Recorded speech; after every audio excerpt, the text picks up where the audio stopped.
All right, man. Y'all know what to do. Smash the like button when you come up in here.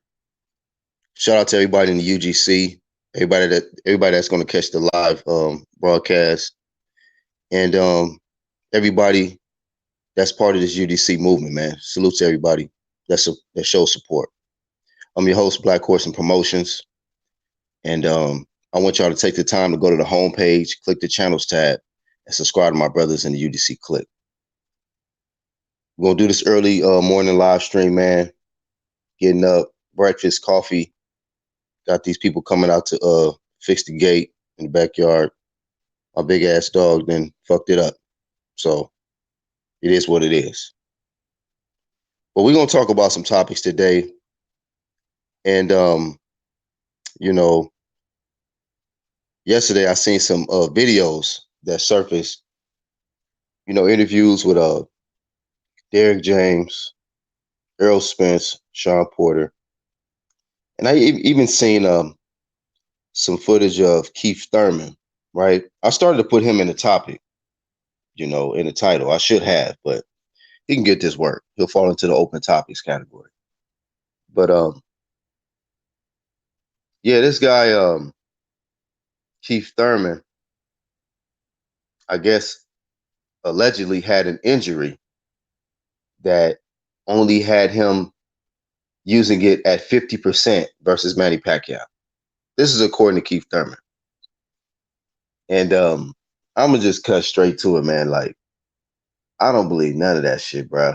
I don't believe none of that shit. Keep talking about that whole Hollywood act looking shit. You sitting down looking sad with the cast on your arm and shit. Get out of here. Get out of here. I hate that shit, man. When guys just get their ass beat and then they come out of the blue like, oh, by the way, I had this injury that occurred about a year and a half. Actually, I fought with this shit for like 2 or 3 fights. Well, why you didn't get surgery on that shit too then? While you was bullshitting in Tibet, you could have got all of that shit fixed. But now all of a sudden, you had an injury to your left hand, something that was concurrent with the elbow injury. But the elbow was more urgent, so you fixed that. But you said, nah, the hand, I could still whoop niggas with 50% until the old nigga got up in there and whooped on your ass. And then you're like, oh, yeah, I got to get that surgery. Why do niggas, I don't know, man. This shit crazy. These niggas love getting surgeries after unification fights or a loss. I'd be like, what the fuck is with this? It was a pattern with the unification curse. It was like, as soon as a nigga unified, even Clarissa Shields, when she became undisputed, surgery. Not saying that about Clarissa. Clarissa a dog. Keep doing you, Clarissa. But I'm just saying, I've been noticing like, damn, every time these dudes out here unify, they got to get a surgery all of a sudden. Jared Hurd did the same shit. I'm like, damn, fuck. Lomachenko, same shit. Damn, everybody got unified, got to get a damn surgery. But Tommy Temper in the building. What's up, man? What's going down? Tommy Temper is on the channels tab as well. So the ones catching the playback, make sure y'all go check out his channel. And he shows major support to the UGC CLICK. And I put him on that channels tab, man, so y'all can go ahead and subscribe to him and support him, just like how he support us. Got to put that hashtag out there. Support who supports you. Support who supports you. That's where we at with it. So shout out to Tommy. I support him because he support me.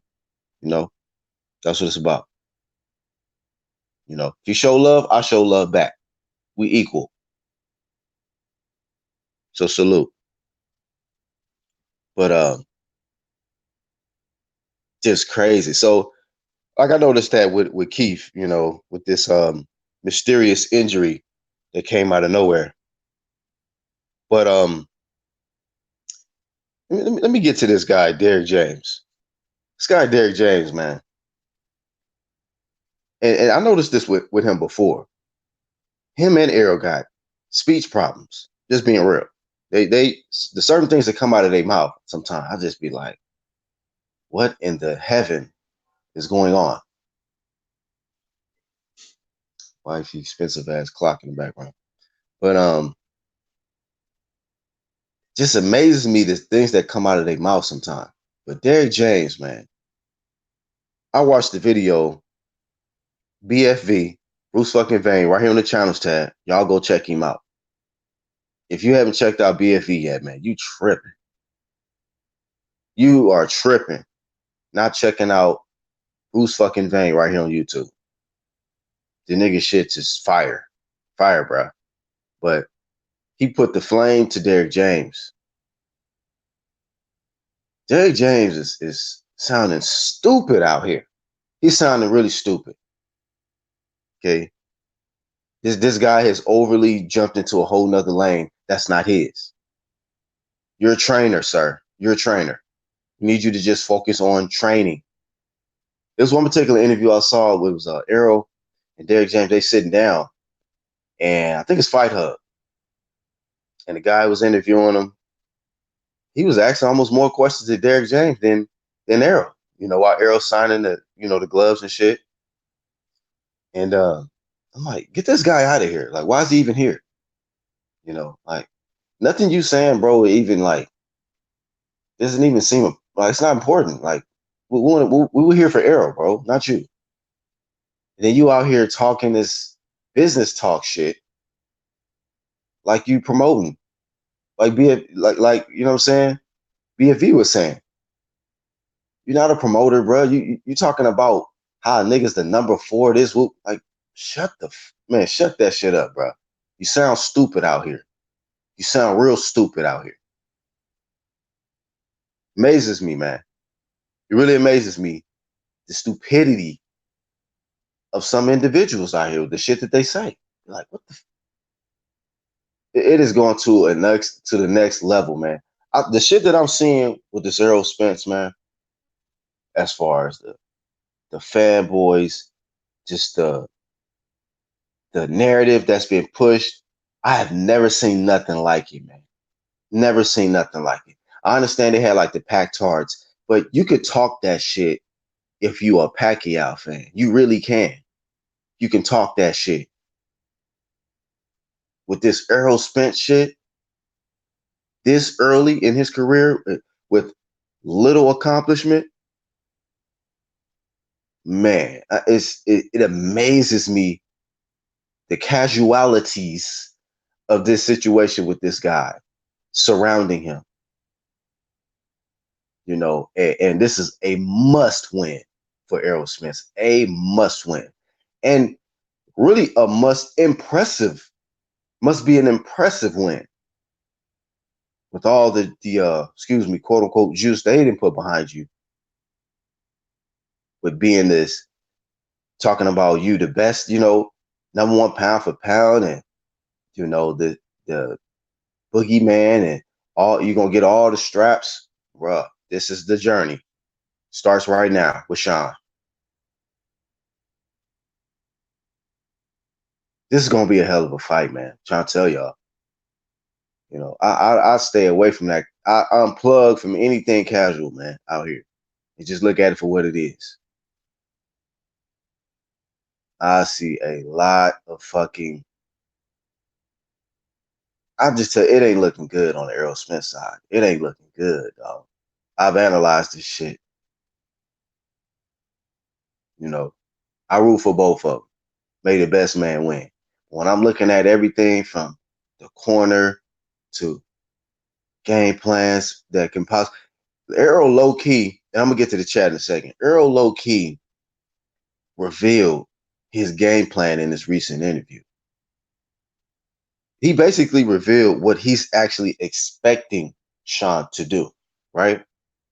Just like how Mikey was expecting Errol to come at him and it didn't happen. Errol pretty much let it be known you are expecting Shawn to come at you full blazing. Like they seem like that's what your main focus is on. Countering the fuck out of him, catching him coming in, because you said that. He's like, you know, the way Shawn's style is, he believes it enables him to be able to catch Shawn coming in. You know, Errol's game plan is to knock Shawn Porter out by catching him coming in. So that's his game plan. So now that Shawn know that, how's he gonna approach him? If I was her, I wouldn't even have said that. Like, I'm gonna just, because when they hit him with that, if you didn't knock out Mikey, what makes you think you're gonna knock out Shawn? He had to just say that.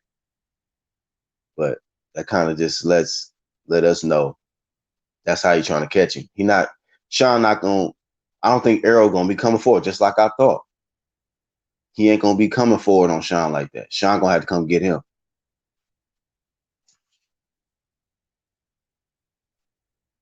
What's up, Chin Smoke? My dog Unbiased, what's good? Let me put the link in the hangout just in case. Real quick, y'all.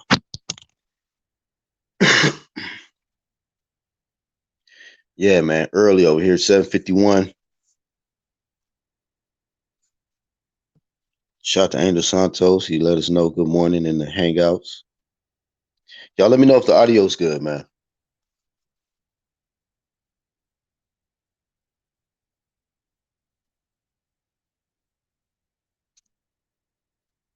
All right, let me get back to the chat.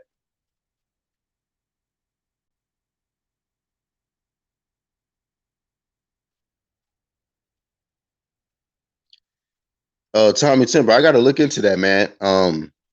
So I gotta check out your channel and see what that is, because I have been hearing about it. I have been hearing about it.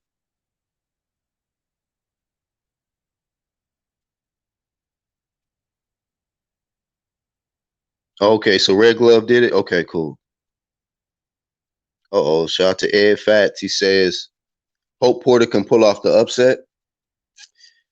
Man, to me, and a lot of us have said this. I just think it's a 50-50 fight, man.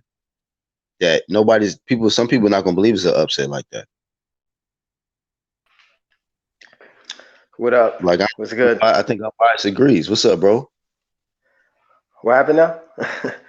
I was gonna say, I think you agree with the fact that if Shawn wins the fight, it's not gonna really be considered an upset, not in our eyes, No. Oh, I mean, like, if you go to like casual channels that really don't know much about boxing, they're gonna, they'll say that's an upset because they have Spence bulldozing or just destroying Porter. And I just rewatched. It's funny enough, I just rewatched the Porter versus Brook fight, and that fight was close. I advise people to go rewatch that. Like all of his losses are hella close, man. And Kell Brook is actually, again, he hugged Porter to death. And what I noticed is that Porter on the inside is dangerous as fuck. When he got on the inside of Brook, he was laying like hooks on him all day. And Yeah. Kell Brook adjusted to that, and he just clinched and hugged him for dear life. And Earl Spence is not a clincher. He's more so he'll push you into position where he could land shots. I don't think that's gonna work on Porter like that. Yeah, Shawn's I just strong, don't. too quick, he aggressive. Yeah, if you're not gonna be able to hug him up, it's gonna be an issue. I think you should just fight him on the outside and box him. I don't think you should allow him to come inside because I don't think he could beat Porter on the inside. That's just my opinion.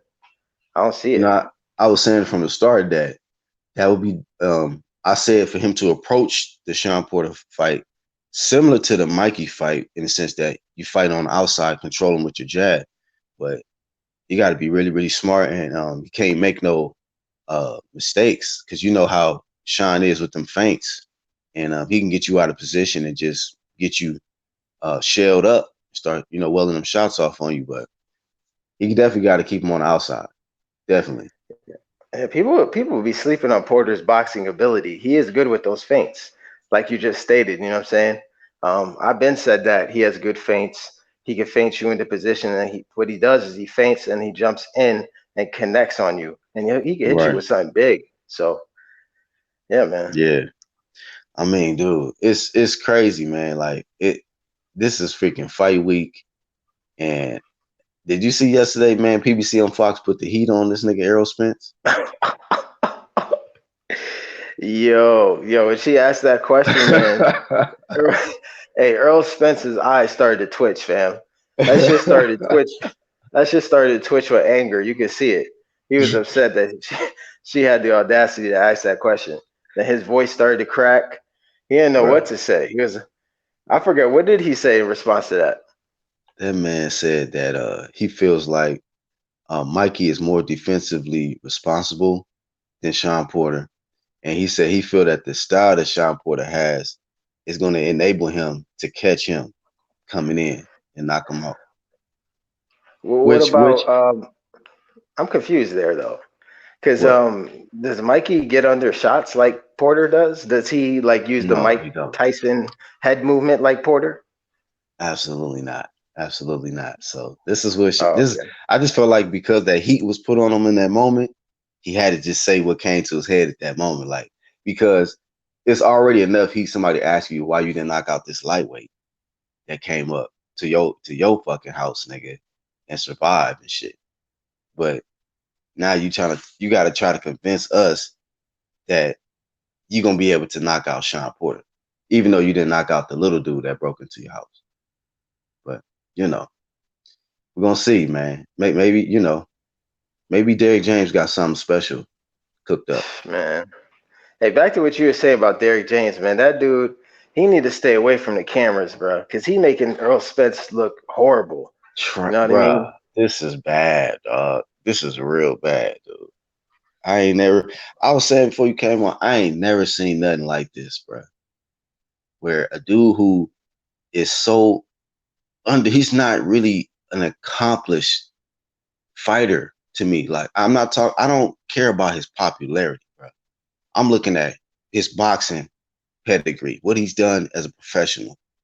And with everything that they got, this casuality shit going on out here surrounding this dude, man, it's I've never seen nothing like it. And then you got this trainer now thinking he's a big time celebrity where he could. I was like, why they keep asking Derrick James questions, bro? Like nobody here to have a conversation with him. Nobody will even care what he got to say. We want to hear from Errol Spence about how he gonna take care of business with Shawn and answer. We want him to answer the tough questions, not you to be in the way.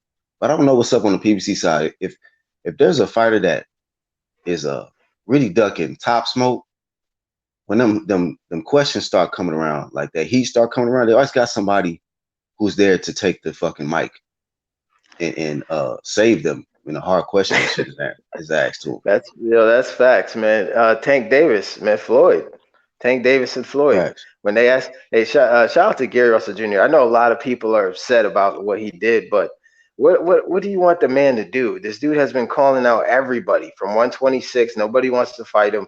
He even called out Javante Tank Davis, and Floyd had to call him and tell him, hey, stop calling out Tank. Okay, you're making my fighter look bad. And that's the craziest thing, right? People are out here saying that Tank could beat Lomachenko, right? But Floyd out here calling Gary to stop harassing Tank for a fight.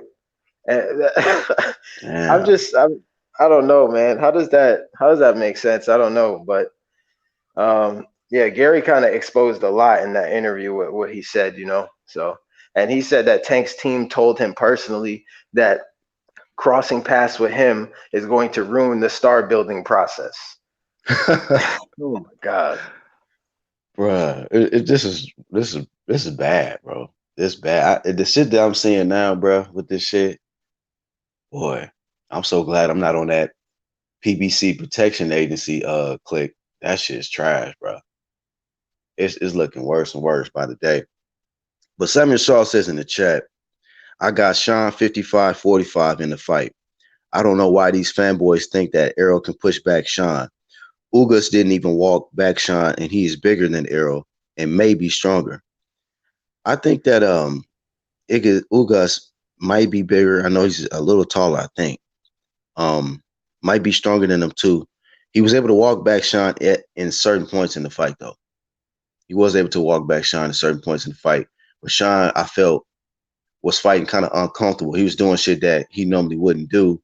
And I felt like it kind of had something to do with the pressure, the effective pressure of Ugas coming in on him. because Shawn, I think, fights better coming forward than backwards. And if Yep. Shawn really wanted to, if he wanted to have his way, he would have been coming forward on Ugas for the most of the fight instead of going backwards, in my opinion. But we got to see with Errol. You know, it is a little different. We got a southpaw stance, another guy who's known to apply a lot of pressure, go to the body. But like you pointed out, Bias many times that you know we got to see how Errol responds when somebody's going to his body because Shawn does go to the body. You know, feints, gets you in a Immediately. position, and gets wells off. Matter of fact, might land his first couple of punches to the body first before he come upstairs. You know, so Hey, I'm gonna go back to what Shawn Porter said himself. When have we seen somebody throw combinations at Spence and go to his body? I haven't seen it. yeah, yeah. So, and that's to me that's facts because when you throw combinations at Spence, he stays in high guard and he just sits there. So that's open season for the body. So if that's his game plan, then Shawn Porter got the right mind state, in my opinion. Yeah, yeah, he do. I think he definitely has the right mind state, um, the right game plan that he can, should use versus Errol. But it's all about executing. Can he execute it? You know, because it's like they say, it looked different. It looked one way on the outside, then you get in there and it could be a little different. So for both of them, Errol I- might think he sees something, and then he gonna get in there and it might be different. I'll say the Ugas fight is different in totality. I don't think people should be looking at that fight in comparison to what Spence would be able to do because like Ugas does not shell up when you throw punches at him. He's a counter puncher. So it's a variation of styles, which Spence, like again, he doesn't do that. So that's what I'm saying. I think that it's a different fight. This fight is going to tell us a lot. So Yeah, it definitely is, man. I mean, and then I want you to comment. I don't know if you seen Keith Thurman. That shit, bro. That look moist, bro. That shit just look like some weak ass shit. Now all of a sudden, Keith got this injury that he been had for about a year and a half. He fought through the quote unquote he fought through the Josito Lopez fight and the Pacquiao fight with 50% usage of his left hand. that just sounds like he took a page out of Manny Pacquiao's book after he lost to Floyd. That's what it sounded like to me. I seen the little wrap gauze on his arm and shit like that on TV. But I mean, I don't know. I'm not gonna say that there couldn't be an injury, but it didn't really look like it. You know what I mean? In the Josecito Lopez fight, but certain points in the Manny Pacquiao fight, he was not putting a lot of pop on his shots. But I don't know, man. I don't know. It could be just an excuse. That's just my opinion. I don't know, man, but he was throwing hard shots at Manny. I was watching the shit. That's why I felt like Manny was on something because the shit he was landing, I was like, man, Manny should be asleep. Manny should be Right. fucking taking a nap. But But when he I was didn't see like nothing. backing when he was like pity patting him to the ropes when he was Yeah, like yeah, pity patting, not putting anything on those shots, this kind of point scoring or whatever. right. That's what I'm talking about. But he definitely did land some hellacious shots on Manny Pacquiao for sure. Yeah, he was doing that shit though. Like little spots he'll just kind of pity pat him to get him back him into position. I don't know if he was just doing that just to try to get him in position and then start letting off his big shots. But I mean, I feel like if you already got the elbow surgery, why you just didn't get that shit taken care of too, bro? Like you was in Tibet chilling or whatever you was doing. And matter of fact, you was sparring in the goddamn streets in Tibet and shit. So was it a problem then? Like, did you hit the fucking Tibetan dude too hard in sparring and fucked it up? I mean, come on now. And he had the mysterious neck thing or whatever that from the car accident when he was getting ready to face Shawn Porter. So, you know, now I'm just starting to feel like Keith just got excuses lined up and ready if he don't perform, if he don't get the KO, if he lose, and it's like that shit just starting to look weak. Shit's looking weak, dog, to me. Yeah, man. I mean, shit. That's kind of what you know. That's what Spence did too, low key. Like he didn't see. He said before the fight he was gonna stop Mikey. Then after he didn't, he wanted to show boxing ability for a full 12. And then Right. after the fight in the press conference, he said that he wanted to stop Mikey. He tried to, but he couldn't. He be Yeah. contradicting him. He contradicts A lot. himself a lot. Yeah, A whole fucking lot, dog. To the point it's just like this is embarrassing, dude. It's embarrassing. right. You And gotta then know what you're saying, bro. facts. And then Derrick James coming out saying that Crawford doesn't deserve a fight because he doesn't have marketability and doesn't go to football games. Yet he's fighting the guy that Earl Spence coined as can't sell out a family diner or dinner. Like, come on, man. You can't That make shit this crazy. shit up, dog. You can't make this shit up, bro. This shit is crazy, dog. This shit is crazy.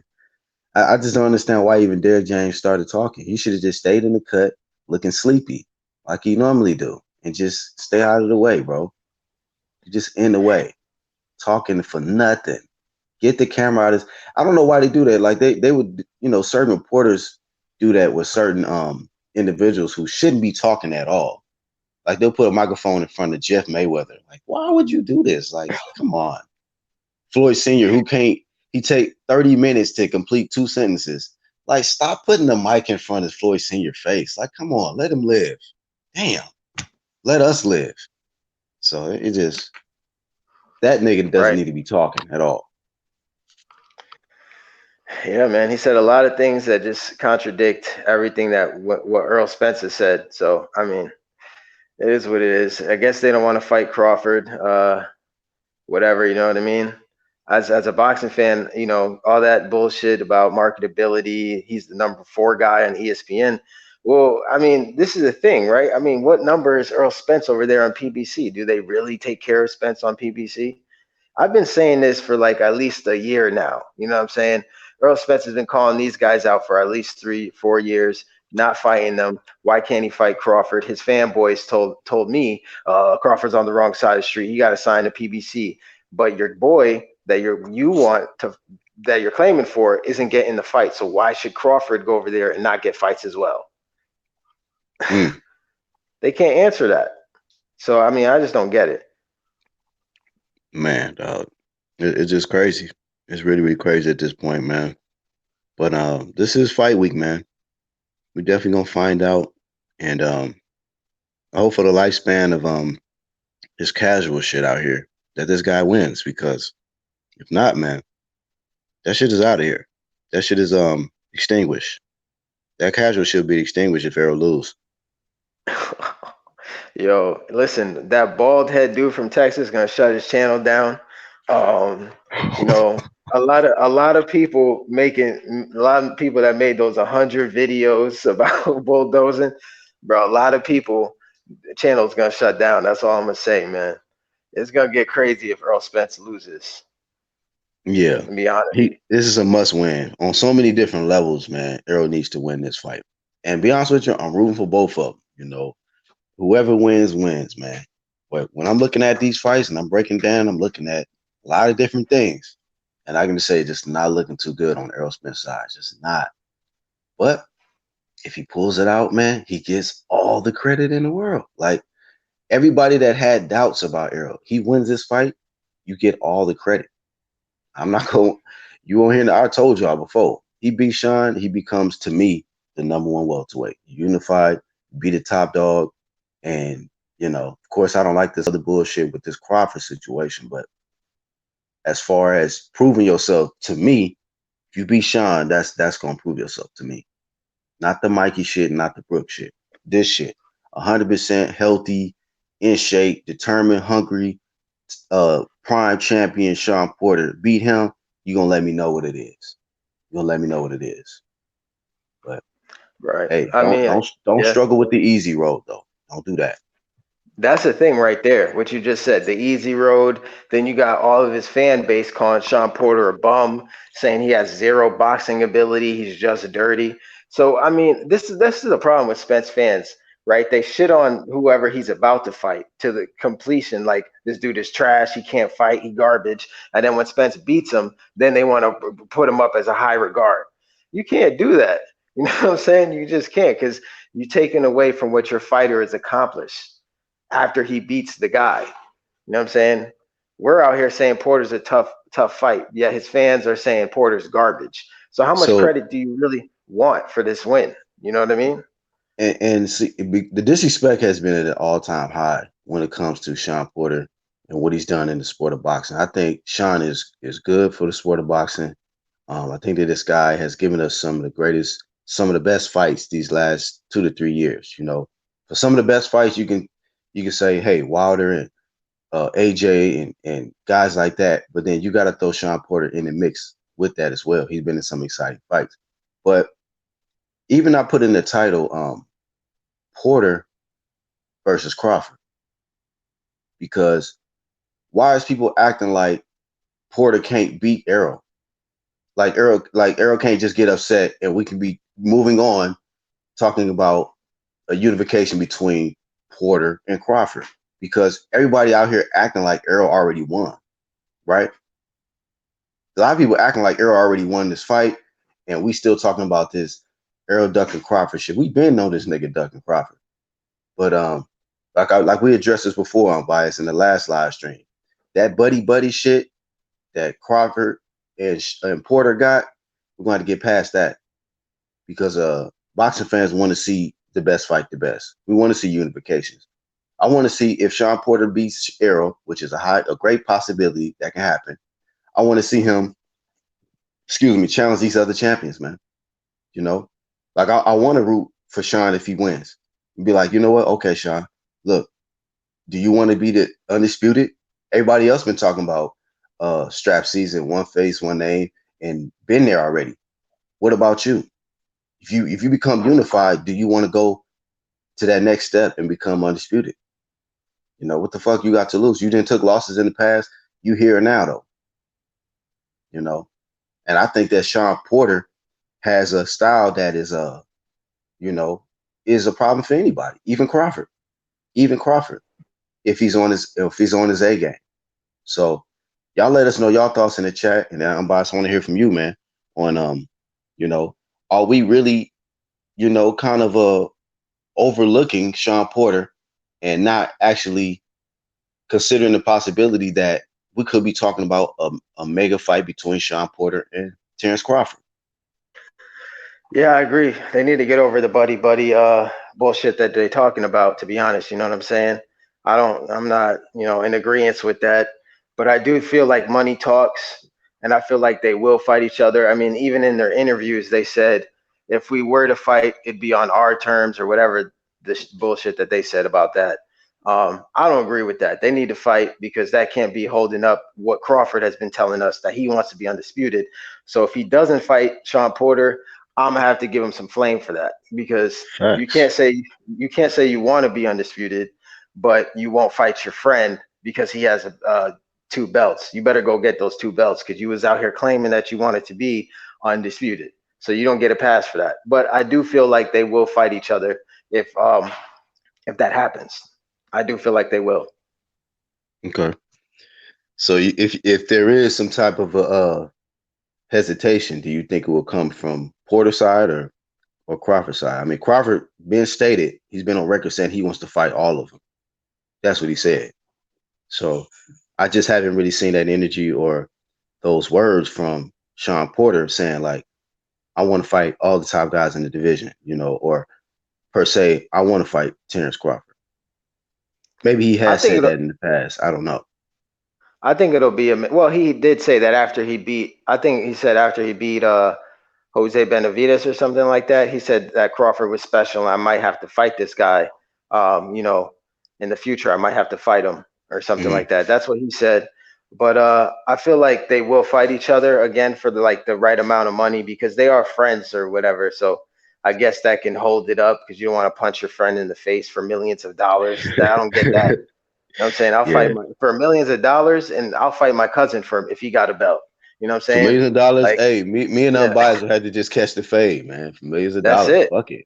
The fuck, we Yeah, getting paid it though. is. Go It is after right. party after the fight.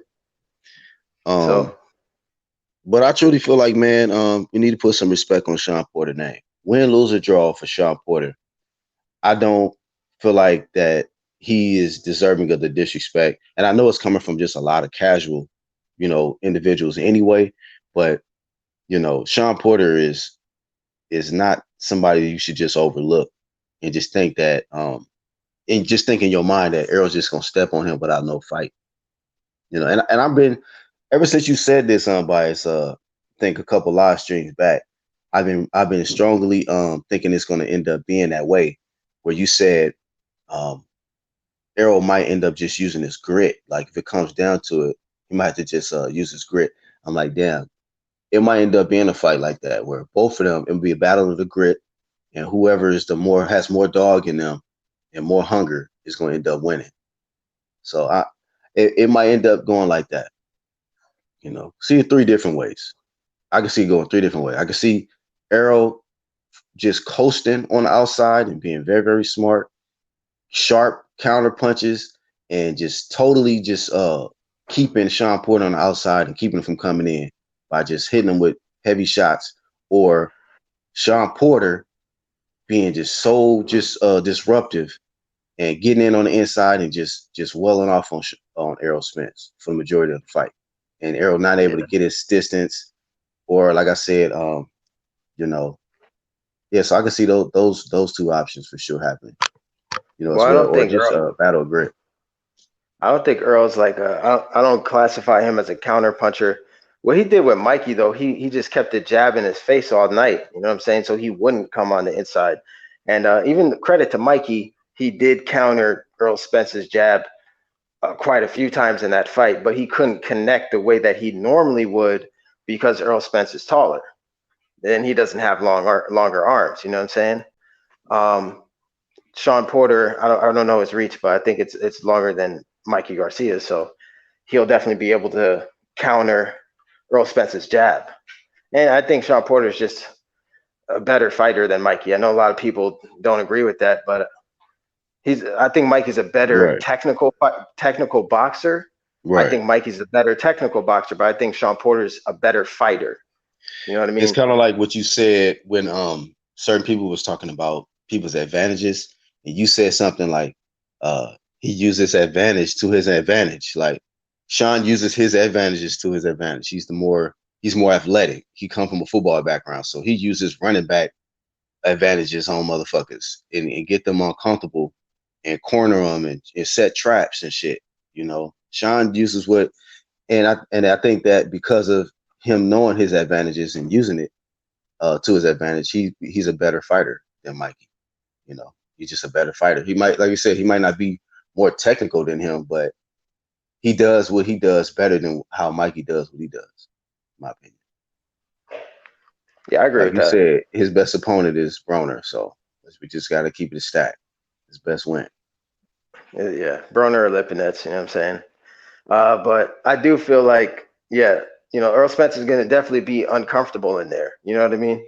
Yeah, that's the thing. He's going to Yeah, have to fight through adversity, no matter, even if he doesn't, if he likes it or not, he's going to have to fight through adversity because, again, Mikey was able to counter him at certain spots. He even did a pullback counter on him, so if Mikey's countering him, I definitely think Porter's going to counter him. Plus, Porter's definitely going to come on the inside. There's going to be points in that fight where Earl Spence is going to have to just fight and show his yeah, grit. So just like Thurman had to show his grit in versus Porter. That's the thing. Even Porter was smart not to sit in the pocket with Danny because Danny has the power and the pop to hurt you in the inside. You don't want to sit yeah. there and trade with Danny. You want to, jump in and out and box. And Porter made Danny go first. So he was And smart by and doing that. and we seen Shawn take some good shots from Danny. Some good shots from Danny. He just ate them shits. So people be talking about bulldozing and whatever else, man. I'd be like, well, I just seen this guy get hit flush and still remain standing, man. And know how to. And I think people sleep on that. Shawn got good recovery. He got good recovery. He know how to tie you up when he get rocked with something and get back on you and make you back uncomfortable. You know, I think Shawn needs to fight the way Shawn normally fights, man. Get back to doing what you do, but just be very, very sharp and smart. They've been working on some shit, man. I've been seeing. You know, of course we don't hardly see nothing but Errol Spence and what he do, but I definitely been seeing Shawn been working on some stuff. work on his jab a lot too. A lot of different things. Shawn got some pop on that jab, man. I was watching him hitting Yeah, the mitts in the bag and whatnot. yeah. He definitely got some pop on the jab. Again, I gotta like we definitely gonna see Errol Spence's chin get tested in this fight. I think he gets dropped in this fight. I'm just keeping it 100. I said that before. I think Errol Mm, Spence gets dropped, and I think he gets hurt in this fight bad. We definitely gonna see his chin get tested. You know, I know people are like, oh well, Shawn Porter. When's the last time that he, dropped anybody or hurt anybody like that? But it's different, a variation of styles and the way that Errol Spence fights that high guard. For me, that's detrimental. Thurman didn't sit man, there in a high guard. Yeah, he didn't sit there in a high guard versus Shawn Porter, did he? No, Kell Brook didn't. You know what I'm saying? That right there, I think right. will allow Shawn to get off on hooks on the inside if he does that. So I could see him definitely getting buckled by a hook, You by gotta have a hell of a Blante. So you gotta have a hell of a bear hug or really quick on your feet, man. A good mover against Shawn. Otherwise, it's gonna be problems. Gonna be problems, man. Shout out to Angel Santos in the building. Yo, what's up? Can you hear me? What's good? Yeah, man. Yeah. What's up, man? How y'all doing? What's up, huh? what up, Man, we Angel? What's up, man? chilling, man. We chilling this morning, man. Talking this talk. Yeah, I'm chilling too, man. I'm just walking around. It's my last week at this fucking place. Oh yeah. Yeah, man, it's my last week. Moving, moving down to Florida. It's my house. Speaking of last, man, this is the last week leading up into this fight, bro. Yeah, man. Errol It's Spence, Shawn Porter. yeah, man. It's yeah. I was listening in, and yeah, man. I think it's gonna be a real good fight, man. Probably be the fight of the year, man. If anything, you know, if it really comes down to like where Shawn is really implementing Make sure your what volume is up. Make sure your volume all the way up so they can hear oh you. yeah. Yeah, y'all can hear me good now? Yeah, that's better. So so so if Shawn Porter can implement you know, what he's been getting, taught or whatnot and all that sparring, you sparred Boo Boo, you just sparred a couple known bigger guys. It's gonna be a rough fight for Errol Spence, man. You know, Facts. I think I've been thinking I've been saying this since the very beginning. Like, why is everybody taking this You guy said to that. like shitting on? I was like one of the first people to say it, man. Why is everybody Right. shitting on Shawn Porter, man? Why are they shitting on his resume? Like, what what makes? And I like Errol Spence, man. But the thing is, man, you gotta fucking call it like it is, man. I don't- it's like unbiased and biased says, and let's be unbiased and biased here. Right. Errol Spence has no his resume does not hold a candle to Shawn Porter's. It just doesn't. It just doesn't, man. Let's just be honest. Let's face the facts. His resume is not on Shawn Porter's level. It's not. And to say that Errol Spence is gonna go there and knock out Shawn Porter, where's the proof? Where's the evidence?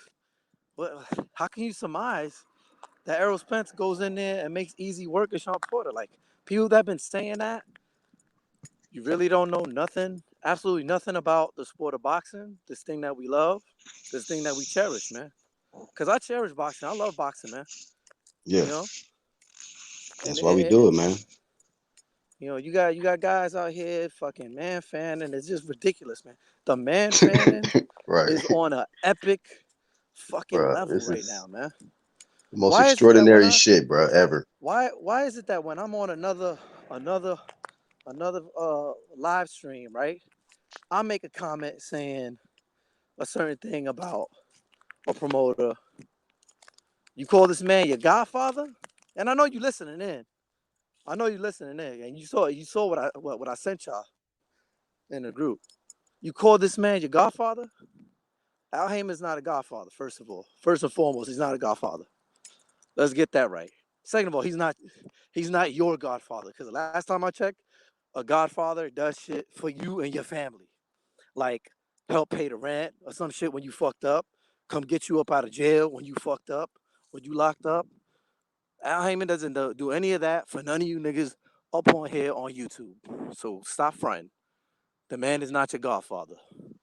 Get his Hey dick man, out your mouth. maybe he is. You think Al Heyman out here paying some niggas bills and shit, and that's why they go hard at niggas speaking real shit about his fighters? I don't know. Is he paying? Is he paying? He's got YouTubers on the payroll. You think? I don't know, man. I don't believe so. I don't know, bro. I think I mean, some he of them hard. try to act like that. Some of them act like They that. act like that. They act like that though, man. Yeah. Because the last time I checked, I thought PBC was hurting for cash. They cash strapped. This is why they trying to like secretly extort the zone and shit in like various ways, holding up fights, holding belts, not making certain fights happen. You know what I mean? And then when they do, they make it to where the zone has to ante up the money, so to speak, right? For what? Because PBC cash flow's all fucked up, man. Okay? Yeah. Fox ain't paying them motherfuckers like that. They not. They not. They not. I don't care what anybody says. And then, what's another thing that people be talking about? And they still try to talk about it, but it's not happening. Look at the other day where Un posted about the zone, the success. Okay, now you see the zone's YouTube page got over 350,000 subscribers in 8 months. But the zone was supposed to go away, right? The zone's supposed to be dead. The dead zone. These nuts, right? I've been saying it for the past fucking 18 fucking months since they announced the zone coming to the US. Hey, you said this shit last year, honestly. I said this when shit, it first came. Yeah. Angel been on this shit, bro. Past last year, bro. And y'all know this shit, man. It's I come with the actual fucking facts, the financial fucking records. Okay? I do fucking forensic financial analysis, man. You can't fucking do this shit with me all fucking day. I fucking know my shit. And when I told all these motherfuckers out here, yo, the zone got fucking a bottomless pit of fucking money. These people are in it for the long haul. Okay? It's just the like long haul, niggas. The long fucking haul. Like 20, 30, 50 years from now. That's what they looking at. They looking at those profits. Angel, is it safe to say that the zone is in the zone? The zone is in their own stratosphere right now, right? Because you got to look. When the zone was coming in, HBO was going out. See how that timing worked? You see how that timing worked when HBO was closing the gates, when the rumors started closing its gates and shit, they closing doors. That's when the zone started really like, yo, you're gonna hear about this the zone thing. Okay.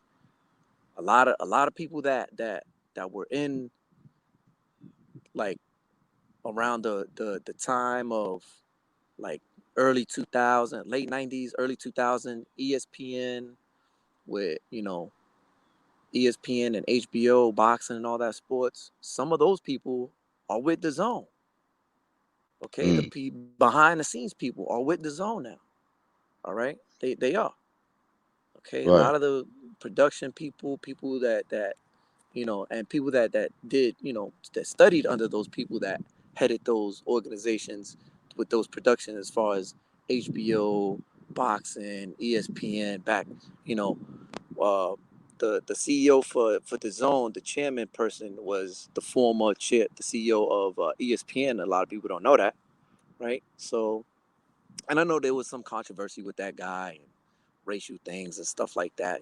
That's everybody, right? I mean, that's never gonna end. But here's the thing. My thing is you see what's happening. You see the zone is giving the fights, right? What leads me to believe that PBC and Fox are going to give us that many fights years for free? No, they're not. Or even for a fraction of the price. They're giving you pay-per-view fights up. They're giving you Errol Spence, Shawn Porter pay-per-view that you got to pay $75 for. Get the fuck out of here. I'm not paying for it. Nope. I'm not paying for that. I'm sorry. done with I'm that. not. Done with the shit, bro. That and right. and people even said it like Porter can't sell out a family dinner and all this, that, and the third. So why would you make that a pay-per-view fight? Why would you do that? It don't makes no kind of sense, bro. No These sense niggas. whatsoever. What you about to say, Unbiased? I was just gonna say the zone's giving us the better fights. They're giving us the fights that matter. You can only name one unification fight that PBC has done this year. That's Spence versus Porter. One. Yeah. One. Wow. That's fucking and then sad. they got the fucking World Boxing Super Series. Right. Like, yeah. multiple How many? unifications. We could list probably. Yeah, exactly. There's the Donaire versus Inoue, Canelo versus Jacobs. That's 2. Then we have Pro Grace versus Taylor. That's 3. What else? There's more. There's Estrada versus Cali 5. That's gonna happen at the end of this year. When Taylor fought the last guy, that was a unification, right? When Josh Taylor fought the what's that one Russian guy that looked like he was on roids and shit? Baranski. No, was that? No, I think he was just getting his first belt. Oh, because he had like the interim, I think, of the WBC or some shit.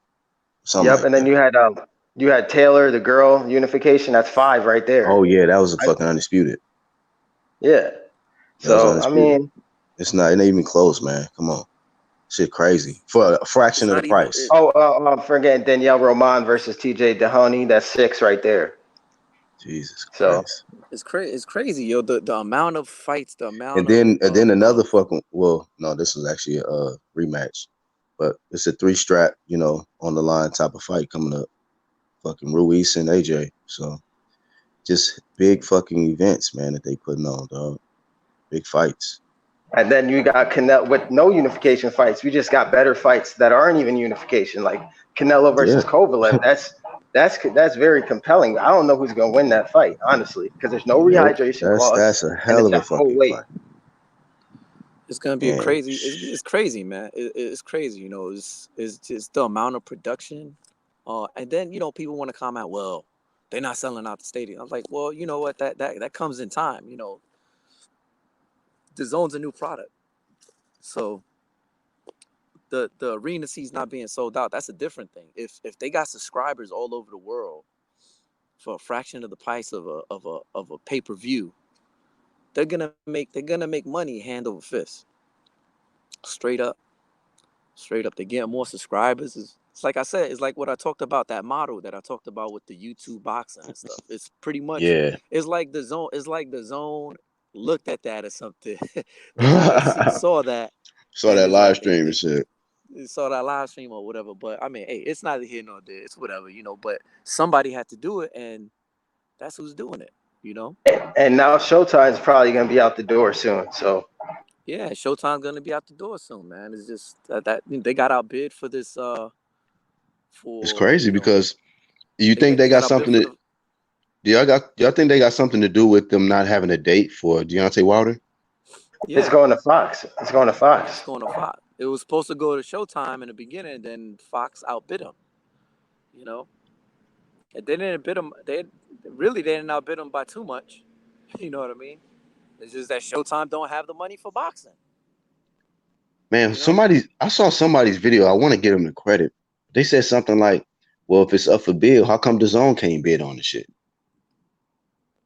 Well, it's because. But we know because of their ties with the, Heyman and Fox and Showtime. But just saying that, I think somebody was trying to make the point about the money situation and shit. And like, DAZN could easily, they'll easily take that fucking shit, promote that on their shit. That's DAZN. Man, I wish DAZN would buy PBC because I know they up for sale. That's what I was saying. That's what I was gonna come say next. On that, DAZN can easily just buy out the PBC, and then you could just have all the companies on DAZN on the same platform, and they just competing, for shows and dates, and it just be a battle of the promoters pretty much, and it make fights easier to make. In one place, because it's all the same network, the same platform. Is just DAZN just being the fucking money funding machine of this whole shit, just letting this whole shit pop, man. That'd be crazy, bro.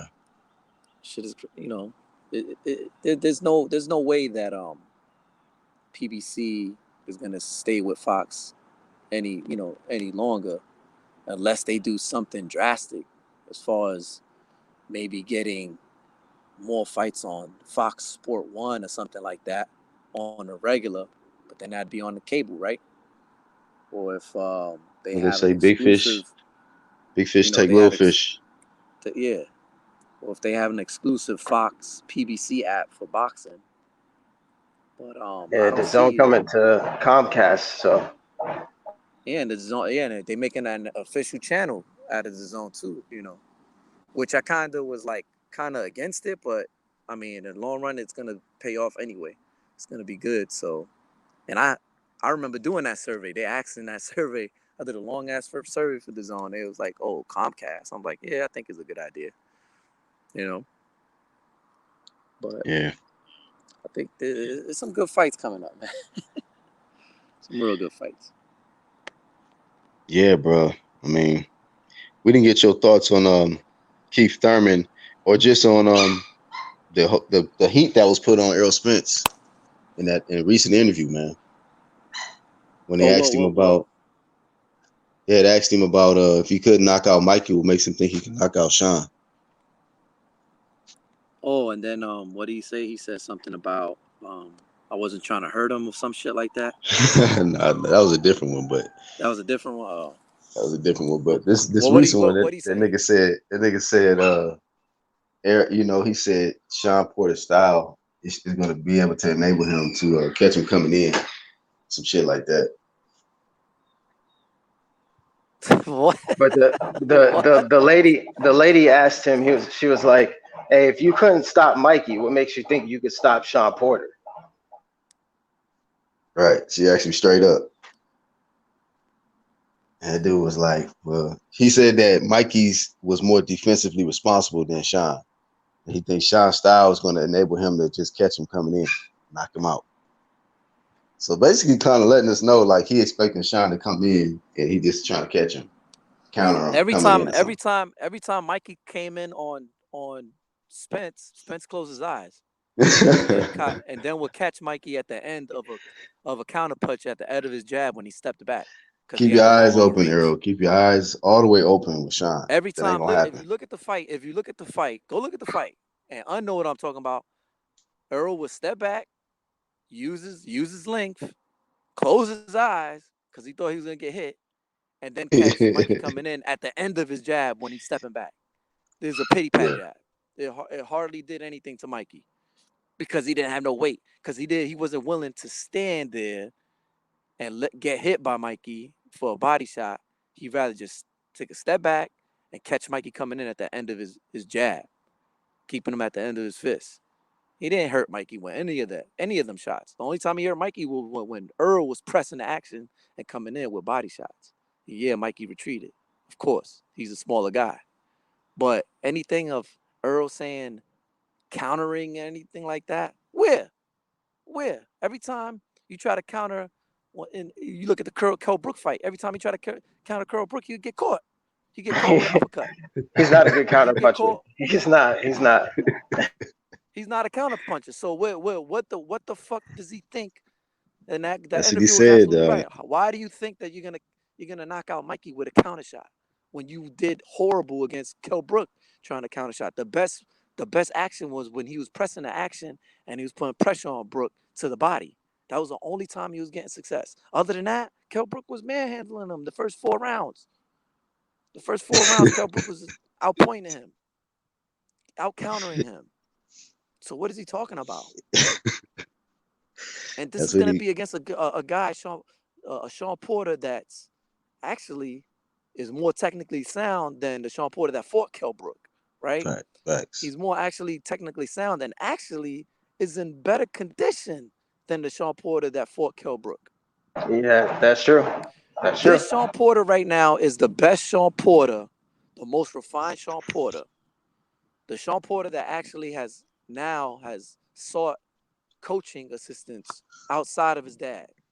Right. For now, the past 2 years now that he sought 2.5 years that he sought outside coaching outside of his dad, and has made improvements, has actually put those improvements into application in a few of his fights now, because if he didn't, he wouldn't have done so well against Danny Garcia. You know, He beat Danny easier than Thurman did, Facts. in my opinion. Facts. exactly, Yeah. exactly. And what was that? And what was that? Because he had the outside coaching. You know, he had Lamar Peterson's coach. Okay, those guys got a game plan, man. And Derrick James, you might see Derrick James get exposed for his coaching abilities. I'm telling you. Well, he been exposed with Jamel, so But he's gonna even get more exposed in this fight. I'm telling you. And this shit about Derrick James saying, "Oh, Bud Crawford don't deserve." Shut the fuck up, please. it sound like duck talk, right? You know what I'm saying? This is sad, Saying bro. somebody It's just to sad. say somebody don't deserve a fight with Errol Spence. Who the fuck has Errol Spence fought? What unifications has he done?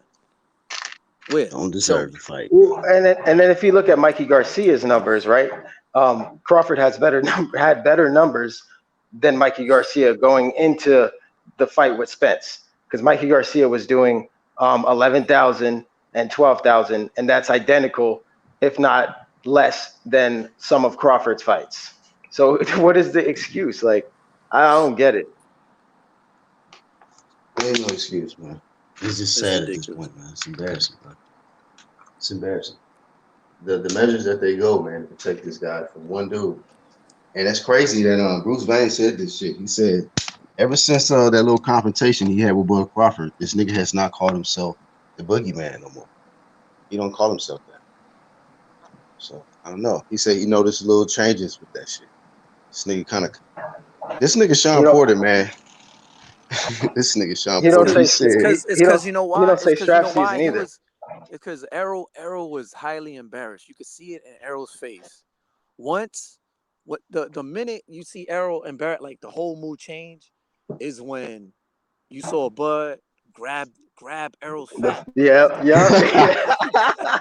It's like, yo, what is this? He said, yo, what is this? What is this? What are you talking about, dude? Like, he grabbed his fat, and you just see Errol's face, just his whole demeanor after that just completely changed. Like, oh, this motherfucker just shitted on me in front of hundreds of thousands of people just now on a YouTube grabbing my fat.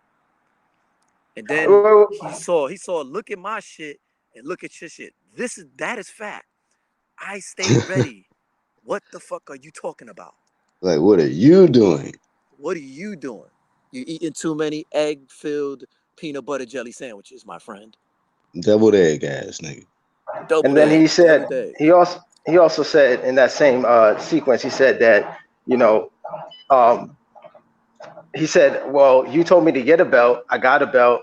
Now you and Keith Thurman want to go over there, and now, you know what I'm saying, now you want to run over there. Like, what do I have to do? You guys saying I haven't done much, and I haven't done anything in the welterweight division to deserve a shot.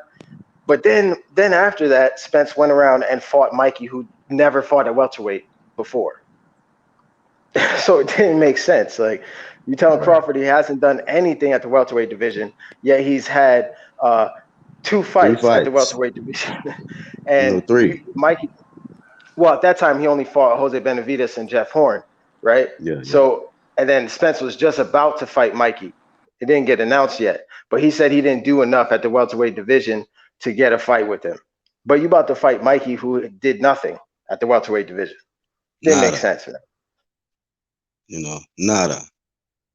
Motherfucker wore the Mexican colors that day too. But you know, you fought a guy who did nada at 147. You better do something against this Shawn Porter. This shit right here. It's gonna be serious, man. Just not looking good. That's all I'm saying. It's not looking good. Not at all, man. Yo, you know, man, but I'm concerned. I'm concerned. Just saying. My thing is, man, I got Shawn Porter winning. So, and I've been saying it. I got Shawn Porter winning the fight, man. Straight up. Call me crazy. Call me what you want. That's my call, man. No, you're not crazy. You're not crazy, because, you know, I was thinking about it, rewatching the Mikey fight. Mikey was backing up Spence's spots, bro. That I don't know, man. That's kind of iffy for me because Porter could definitely back him up if Mikey can. You know what I'm saying? Yeah. I think Shawn Porter just can't give this guy any distance. Don't let him work on the outside. Porter goes in, catches him to the body, get him in the corner in the ropes. I think he can catch Errol pretty bad with the shot to the jaw. Hurt him pretty bad. Take him to the late rounds. He make Errol gas out. You really haven't seen Errol go all 12 rounds like on a real tough fight since the Van Herden. Well, no, not the Van Herden fight. What fight he went all 12 rounds? Let's see. I think he fought. It wasn't a 12 rounder, but he did go. He did go a decision. It was I think it was an 8-rounder versus I forget his name, but I think it was like an 8-rounder or something like that. It was like an 8-rounder, right? Yeah. I don't think he ever went all 12. That's a good question, though, man. I don't know. Has he gone 12? I can't remember he went all 12. I don't think. Well, with Mikey, yeah, but other than that, right? He was tired in that fight. And in that fight, he was tired too, against a smaller guy that didn't really have as much agility, as much ferocity as a Shawn Porter that'll wear you out. Shawn Porter, when you fight Shawn Porter for 12 rounds, you're gonna be fucking worn out, man. It's gonna feel like you ran a fucking marathon, man. Cause that's the way Shawn Porter fights, man. He's not gonna let up on you. He's not gonna be a Mikey. He's not gonna let you just tee off on him. That's not how it's gonna go down, man. And if you think that Shawn Porter's gonna let Errol Spence tee off, you've got a fucking other thing come to you. Shawn Porter's gonna go in there like fucking Wolverine and Shumba Rumba Rah and bum rush that guy, man. He's gonna bum rush him, man. I'm telling you, man. Shawn Porter at times he's gonna like do some strategy, but another time he's just gonna completely go off strategy, just bum rush him and just maul him. And he's gonna keep doing that. That's what he's gonna do. This is what Shawn Porter's gonna do. He's gonna try to play the outside. He's gonna box a little bit. Then he's gonna switch it up so much, Errol's not gonna know what to do. He's gonna try to know what to do. We're gonna have to see if he can adapt. Uncomfortable. Yep. You know, he's not making it comfortable. He's gonna be like, you're gonna see. I'm telling you, you're gonna see Porter like chill for a moment, kind of use his jab, work behind the jab, but then there's gonna be moments of the fight where he's gonna know like, oh shit, he's tired. Let me just fucking bum rush him. That's what I think a lot of people sleep on just Porter's boxing ability, man, because people just say he's just wild. You know, he's super aggressive, and there's times he clashes heads with people, but it's not like the dude don't know what the fuck to do with his hands. Yeah. That's the thing about it. Like, these dudes be acting like this guy's not good or something. You know, like you don't become, 2-time champion by not knowing what to do with your fucking hands. He outboxed Danny Garcia. Facts. Yeah. Facts. And people can talk about Danny's speed, but Danny's hard to outbox, man. He's just a tough style to deal with. And the reason why I said that Porter's gonna do that, you see in the Danny Garcia fight and in the Ugas fight too, where Porter's like boxing and stuff. He's boxing, but then he'll revert to the wildness just for a moment to disorient his opponent. And that's where you saw some of the best action from Porter when he kind of like switched between the styles, you know. He went to the statistician to the all right, let me just, bum rush him. You saw some of the best work. Right. Because his opponent wasn't ready for that. He was like, oh shit. They thought I'm thinking he's gonna jab and he's like rushing me and elbowing me and shit. That'll fuck somebody up, man. You keep switching like that, keep you on your toes. Being constantly on your toes, constantly on your toes, off balance, that's gonna wear somebody out. That wears your legs out. It's gonna get you out of breath. You know what I mean? Yep. See what happens, man. If Errol could catch him with a counter, I could see that. But it's gonna be a hard counter. He gotta stand in there. You better not close his eyes. His eyes closed. Shit. What's up, dog? What's up, fellas? What's up, Black? Shout out to So Black D, Horseman. Shout out to UGC Angel Unbiased Boxing. What's up, fellas? That's how you do it, bro. what? That was better. Black. Yeah, Hey, no, like he for like to real. get me cracked up, man. The last time the I'm nigga tired D this came morning. in, this nigga D came in. Nah, man, what the fuck, man? Let me tell you something, Black. I'm like, hold up, man. Hold up. It's early. I'm like, it's early in the morning. Say good morning, nigga. Acknowledge me. Acknowledge the community. I All right, had what too you want much to say? coffee that morning. I have a Yeah, cup of what? coffee. I had too much coffee that morning, Angel. Yeah. He had that coffee and troll shit on his mind. That's a bad recipe. Nah, I came in. That fool Mickey Ward, black on here giving this man bodies and stuff. I was like, I came in charged up. Knowing this dude Mickey Ward done ducked me about 3 times. Yeah. What's your thoughts on these topics, man? Man, that's why I was just working on this video, but So we know last week you had to cut ties with the Charlos because it was getting kind of embarrassing out here. So it was like, abort, yeah, abort mission, abort. yeah, And man. They so ain't doing nothing, bro. you're right. So they're not doing nothing. They've been not doing nothing, but you decided out of, you know, epiphany. The Hogan, You no, the you Hogan you fight was you, the was you the had an was epiphany, and Wait, now you What about the Brandon Adams this, fight? That didn't do it for I you? know what it is. It was this last time of them not doing nothing was really the straw nah, that broke the camel's back. this Angel, nigga out of nah, the blue, bro. Like, okay, Angel. you The know what, Brandon man? Adams I can't fight, do this no more, man. You know what it Angel. was? Them Okay, niggas was getting probably nigga barbecued out here so bad. D like I can't keep I get my reputation is on the line. He who? was I getting can't do it. he was getting that residual flame. Mm, mm, mm. Nobody was coming at me about the Charlos, but the D was Adams Shit. getting the fight, after D was Shit. getting the afterburner smoke. the Adams fight, I put up that Charlos video. One twin lies, the other twin cries. I started getting pissed off right then. I really But started getting pissed off when Jamel went and cried on TV. I was like, is this nigga on TV crying?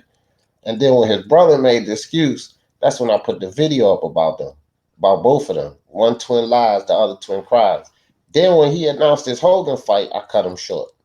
I was like, damn, his brother too.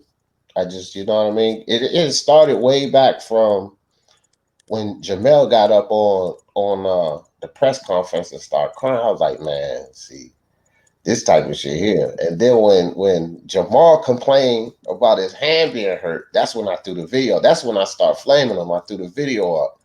Then when he announced his Hogan fight, I was like, that's it. I'm done.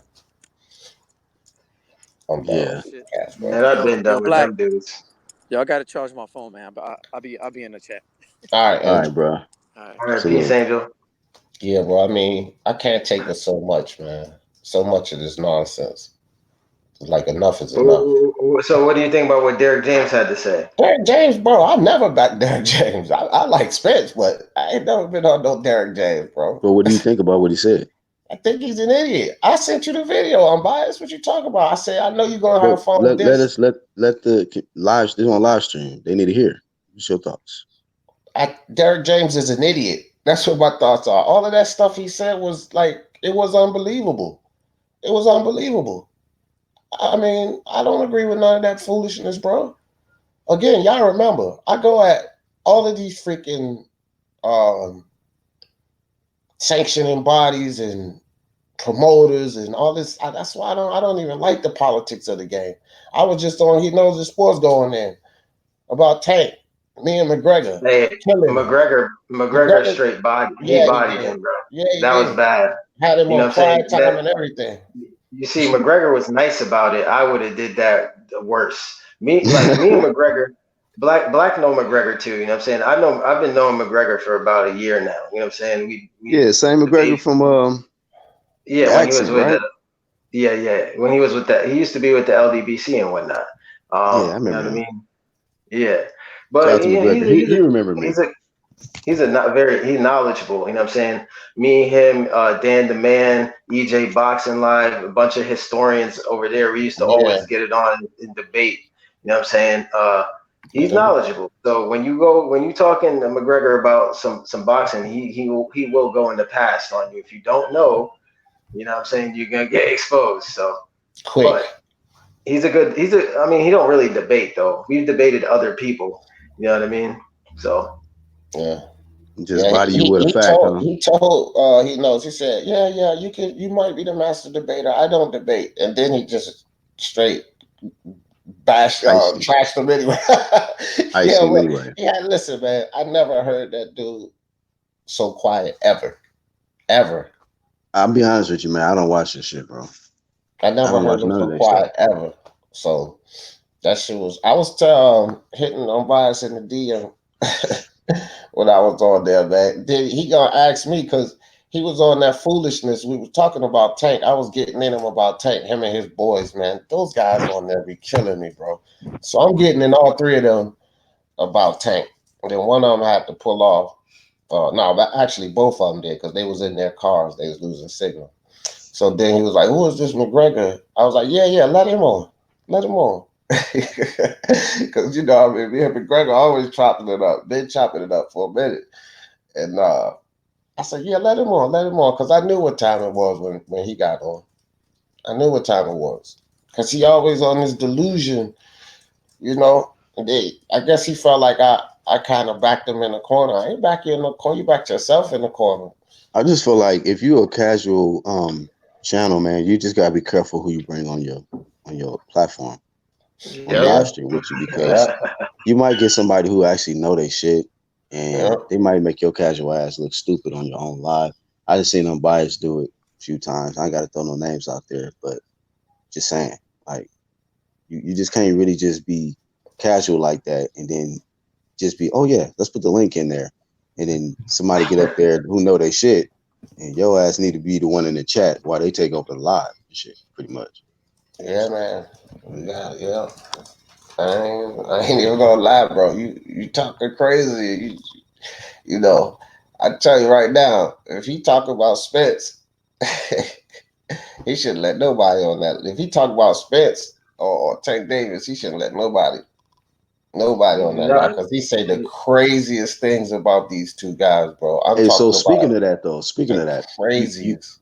You still feel the same way about the fight that you said you not even gonna be a close fight, unanimous decision for Errol, right? I say unanimous, Errol. Okay. Of course I feel the same, bro.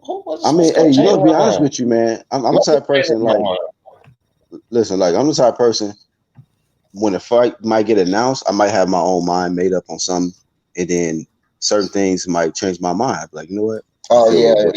I feel that, because sometimes I do fight study the week of the fight, film study the week of the fight. So that has happened before. I ain't gonna lie, but I mean, I still see the same things in this fight. I got much respect for Angel too, because he know what he's talking about all day long. But I don't see Porter winning this fight.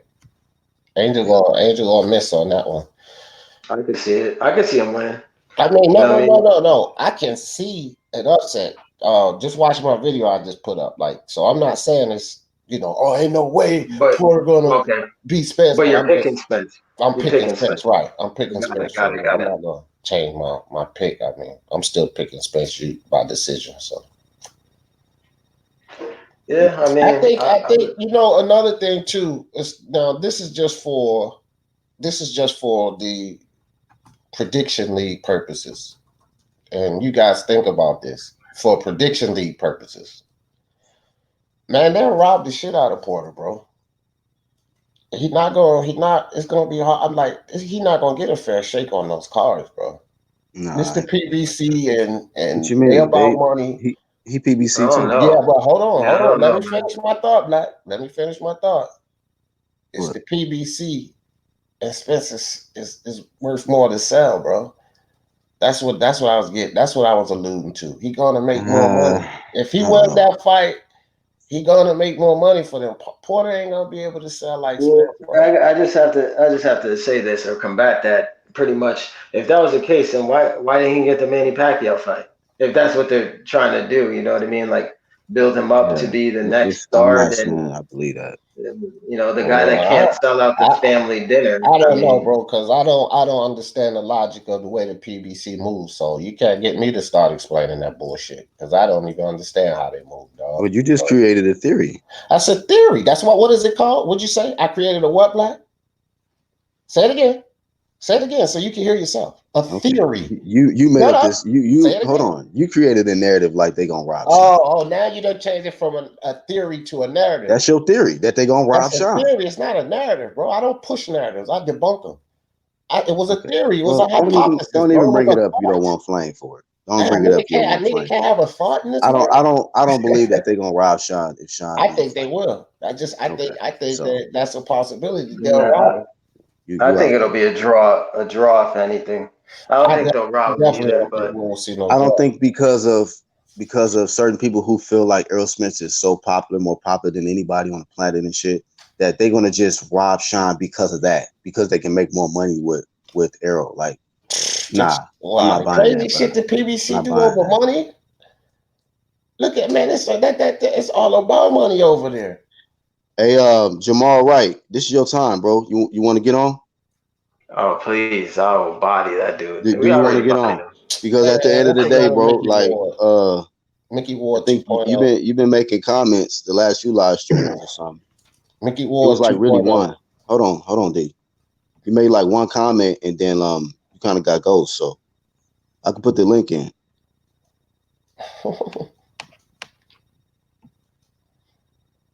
Spence not fighting Pacquiao next, bro. Pacquiao management saying the same thing that they said about fighting Crawford. They're concerned about his health, and you know what, man? At this point, I don't blame Pacquiao, but he definitely need to come off that belt, though. Relinquish the belt. You know what I'm saying? And that's fine.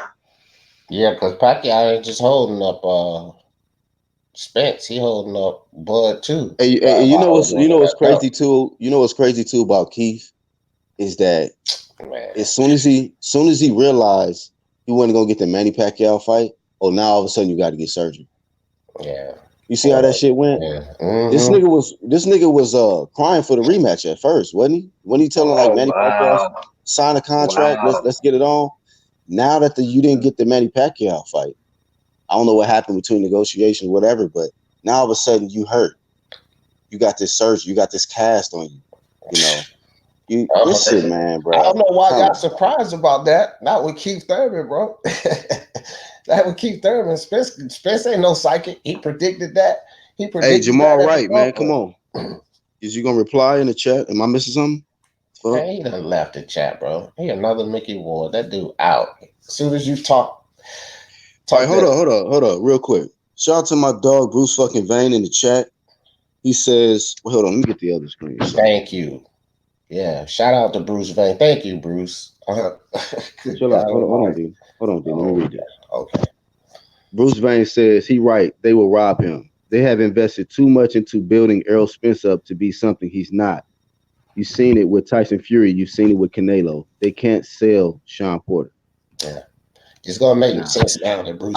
I just feel like Shawn Porter, if he wins, man, I think if he can get beyond this buddy shit with Crawford, that he'll be good for boxing, man. He's gonna fight top competition. He's already fought Keith. He's already fought Danny. He's about to fight Errol.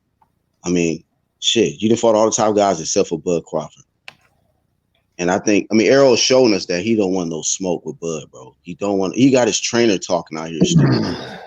So just with that fact alone, bro, like I'm not gonna be too thrilled about him being the unified champion because this is gonna be all politics and business talk shit.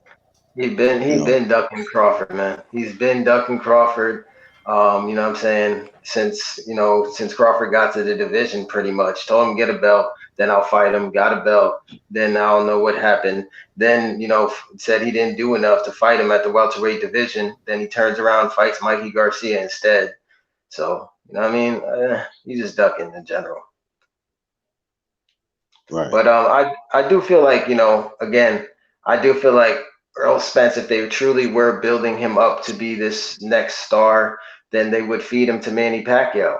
You know what I mean? Which I don't see happening. So and plus, let's really look into Errol Spence's career. If they were building him up, how come he didn't fight Victor Ortiz, Berto, just all the long list of PBC welterweights that they had? The only PBC welterweight he faced was Lamont Peterson, who's not even a career welterweight, that had to move up. And then Mikey Garcia that had to move up to welterweight. So really, he didn't fight any people. This is his first PBC welterweight, if we're being honest. So, I mean, if they were building him up, he would have fought the named fighters like Berto, Victor Ortiz, even Ghost, Robert Guerrero, like the cachet welterweights on PBC. He didn't fight none of them. So, I mean, I don't know.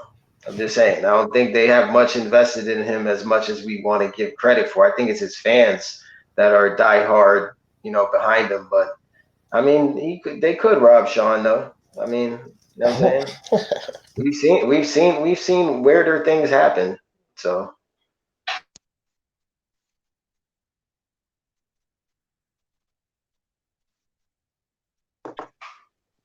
But if Hey, Shawn get dropped, Shout out to Angel coming back on.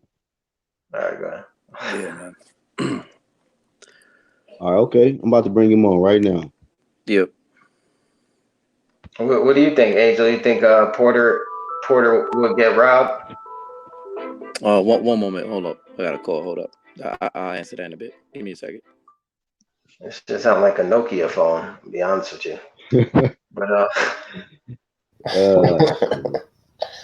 Hey, all right, there's the link right there, Jamal. Go on, jump on, bro. Bruce fucking Vane says, not necessarily. They rather pretend like they are a badass. What do you say? The badass. They don't actually want to do the work. I mean, he's not lying about that. This generation of boxers, they try to pretend like they're a badass, but they don't actually want to do the work. Right, man. That's all about that bad. This a lazy ass nigga era, bro. These niggas don't want to work. They want to cheat. They want to take the shortcuts to the top. Hey, low key, Broner kind of did more work because he fought everybody. You know what I'm saying, or anyone at least. I mean, he didn't win, but at least he fought him. You know what I'm saying? It's like that in sports in general, bro. Because I was on some other, y'all know I be doing football and basketball, but I was having this discussion on a basketball live about these new age athletes, bro. These new age athletes, boxing, freaking only warriors. This seems like is left is in the UFC, bro. Like because Dana White be jewing these guys down so much, they gotta fight for, you know what I mean? They gotta fight to eat, but. A lot of these new age athletes, man, they get too much money, too many endorsements. It's money from so many avenues that they picking and choosing and they bouncing around real competition, bro. And it's not even just boxing. It's like this with all of these new age athletes, bro. Nah, I'm gonna give all that to Floyd. Floyd did all that nonsense. He ruined it. You know what I'm saying? Yeah, I agree. I'll say he magnified it because it was happening before him, but he magnified it to a different level. That's a fact in boxing, but it's happening all over. Floyd ain't got nothing to do with football and basketball. No, yeah. I'm just talking about boxing. You also got to look in the '80s was what Sugar Ray Robinson. Get your volume up a little bit, Angel. Yeah, Sugar Ray Robinson. You got to look in the '80s what Sugar Ray Leonard was doing. That was like the catalyst of what Floyd followed. You know what I mean? Sugar Ray Leonard was the first, real big, huge, cash cow for real, like that. Yeah, but this is the difference. Floyd and Leonard, they fought almost everyone. I say almost, but you know what I mean? We can't expect them to fight everybody because this is not like the 50s where they literally fought everybody. You know what I mean? At their time and era, they did fight who they were supposed to. I'll say, even though we wanted to see Aaron Pryor versus Leonard. Leonard's team actually offered Aaron Pryor a fight. Robert Duran's team also offered Aaron Pryor a fight. Aaron Pryor turned those fights down. So the onus is on him. So Leonard fought who he was supposed to fight. Floyd fought who he was supposed to fight. But Floyd instead magnified it when he became Money Mayweather and just honestly ruined the sport. Hey, Angel, what you think about that robbery situation? Because you was on your phone. Which one? Right. Well, what we were saying is what I was saying is that I think that if it came down to the judging, it'd be way more favorable for Spence. I think they would rob Porter. Bruce Vane was like he agreed with that, but Black and unbiased, they don't agree with that. Nah, I agree that if it I just comes don't want to down believe that to that's gonna happen. I just if it don't. I'm comes not down gonna if it entertain comes it. down to if they go all 12 rounds and Porter, it looked like Porter edged it out, but and if it looked like Porter edged it out, they're still gonna give it to Errol Spence. Yeah. You know what I I mean? mean, They just that's their future. That's who they all the marketing is to Errol Spence. Now, what Porter has to do is if it does go all 12 rounds, Porter better knock him down a few times, hurt yeah, him very bad, really, really wash Spence. He's exactly. But that's and what I I don't just said in this video I put out. I didn't mean to cut you and my off. thing is I don't really see that happening unless Spence is really, you know, really off his game. But I think it's Hey, gonna be a close fight, and I think Porter will edge him out, but I think Spence will probably get a decision. hey. So, how do y'all feel about Errol Spence not being body tested? How y'all feel about that? Because Yeah, I don't know. Yeah, it's kind of They weird. all doing something. he's obviously, you can go to the website. He's not listed on the VADA website. They did not welcome him back into the program. You know, not unless they're going to test within the next few days or something like that. But you know, it's been a whole training camp, and his name has not come up on VADA. So maybe he's just using USADA, and he's trusting that. Does he ever do Vada? That's a good question. That's a good I question. mean, yeah, give me a fight where he was on Vada. But this is what we got to understand. That he's fighting for a WBC belt. Yeah, I feel you, bro. Y'all do realize that. So now we're looking at a situation where fighters can now fight for the WBC belt, but not be subject to their testing. Hey, Angel, you typing hard as hell, bro. Oh, my bad. You just going in. Yeah, bro. Hey, you know what I It's all say? right. At the end of the day, look, you ain't got to respond. Hey, if don't nobody want to, hey, if it don't bother nobody, it don't bother nobody. Just saying. Is that how they doing out here? Now, Lomachenko, when he fought, what's the dude name? His Campbell. Campbell in his last fight, they were both VADA tested. Am I right or wrong? I don't know. Yeah, they were introduced to VADA on the Twitter, so that means that they were VADA tested. So I'm just saying, and he was fighting for a WBC belt, and that's also a fighter who doesn't use VADA. But in that situation, he had to get tested through VADA to fight for that WBC belt. But Errol don't. Just saying. I don't pay yeah, I attention don't to know. all that because the way I see it is, like I say What it all the time, they all doing. All right, Jamal. All right. what They it all. do? Okay, so Oh, go ahead. Yeah, let him. Shout out to the nigga showing off his rims. What's up, man? I ain't showing on no rim of the house, man. I ain't got to show out, man. Say what? He said, I said, I ain't showing no rims. I'm just walking out the house, man. all right, yeah. So what's your problem with what we have to say? Go ahead. You might not want to put your license plate on, but okay. I'm just walking around, man. I ain't got my LP. You know that's how y'all do it. Hate. You already know that. This a hate channel. You hating on you? This is Spence hate channel right here. All right. So what's your thoughts on the fight? Man, you already know I got Spence stopping Porter. Stopping him. Yeah. So easy. what you feel about the question that was asked to him yesterday? If he didn't knock out Mikey Garcia, what makes him think he gonna knock out Shawn? What makes you think that? You say what now? If he didn't knock out Mikey, what make you think he gonna knock out Shawn? Cole Porter, a pressure fighter, man. He gonna be coming in. Mikey, he was defensive. That's all he was trying to just survive. So it was hard to try to knock him out. Porter gonna get caught with counters and everything. Actually, Errol was on his back foot for most of the fight. You know that. Yeah. And let me tell you, man. You know he watched. Okay, but you know he watched Mikey, right? That was a watch. Hey, well, listen. Let me ask you something. How come after boxing 12 rounds, now all of a sudden he got to get back to bulldozing? How come he couldn't bulldoze through Mikey but all of a sudden y'all believe he's gonna bulldoze through Shawn. But we hating? Well, basically, he did bulldoze through Mikey. He just He showed did? box. Basically, he did. So hold on. Errol don't believe that because he said I gotta get back to bulldozing. So how you saying he No, bulldozed he through was just Mikey saying when get Errol back don't to, even believe he just did that? bulldoze. Not But my thing is, how you gonna bulldoze a bulldozer? Yeah,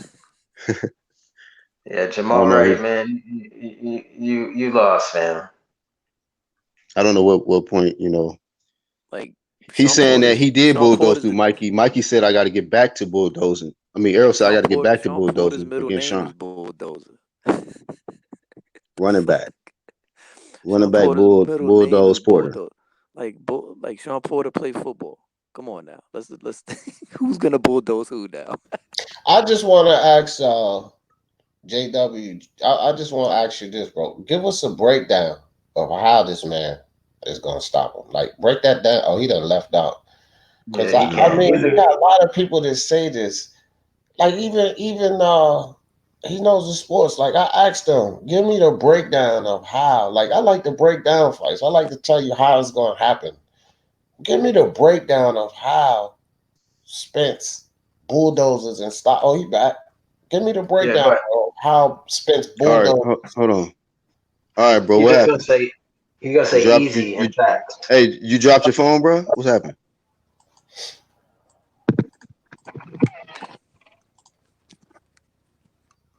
You back? Oh, okay, you gone. All right. I don't know, All bro. right. It's a worthless question anyway, to tell you the truth, because he can't give me no I mean, breakdown he for that. believes it. So I you could guess, just listen. You could just listen to the way he was talking about boxing. You know, he don't know shit about it. Yeah, He look at said that. easy. All he said was easy. He gonna stop him easy and facts. he first thing he said, That's he came in, he said, "Y'all, we know this a hater channel. It's a Spence hater channel." I'm like, Right. oh, okay, well, all right. How you feel about the fight? I'm biased because once you say easy and facts, that means you want the debate. exactly. That's what they do, fam. I noticed that. I'm That's biased. it. You see the comment, the last comment I wrote in there. Well, like when Black was just talking to him and I was listening, I was like, man, this easy work right Look, here. it's like this. It goes from the man fan's perspective. Yo, easy work, facts, all day, every day, Free Smoke Junior. Period. Period. Period. End of story. Debate over. Yeah, man, God, you know what? Jalik would Jalik would match this dude up. I ain't even lying, bro. You heard from him, man? Y'all ain't did no shows? Yeah. Yeah, he still be, I think it's like you said, bro. He just kind of pulled back from the whole UGC thing, and he's still doing his thing though. But I think he pulled back. I think Jalik pulled back from boxing because yeah, that too. That's too what I much was of about these. to say. I think he kind of slid back a little from boxing too, because a lot of the shows I've been on with him and this dude Leo the Plug been about life and those type of topics. So He's tired of getting put in the casket. yeah, No. Jalik got put in the urn. He's like a genie. You gotta fucking. yeah. He probably figured out boxing just ain't my niche. Let me stay away from boxing. He's in the urn. He's like Jalik is ashes in his boxing thing right now. You know, he's in that urn sitting on top of the fireplace, waiting for the kitten to knock it down and pee on it. You know what I mean? Yeah. Hey, real quick in the chat, Samuel Shaw, shout out to Samuel Shaw. He says, I'm tired of hearing all the Mikey was trying to survive. He took over 350 plus punches and he wasn't running around the ring. Just face it, Errol fanboys, he couldn't KO little old Mikey. Yeah. And he's not lying there. I mean, for majority of the fight, Mikey was coming forward. You know what I'm saying? When I say that, people are like, nah, you lying. Nah, but just go rewatch the fight. He was coming forward. You know what I mean? The last 3 rounds. How people just got him stopping Porter, bro. Like, this is a dude that never been stopped. And he been getting hit by guys who hit way harder. Like, I don't understand. Like, I don't know, I'm not saying Spence can't set up the knockout. He's gonna have to go to the body because we know that's the way he sets up his knockouts. Hey, what did you talk? Hold up.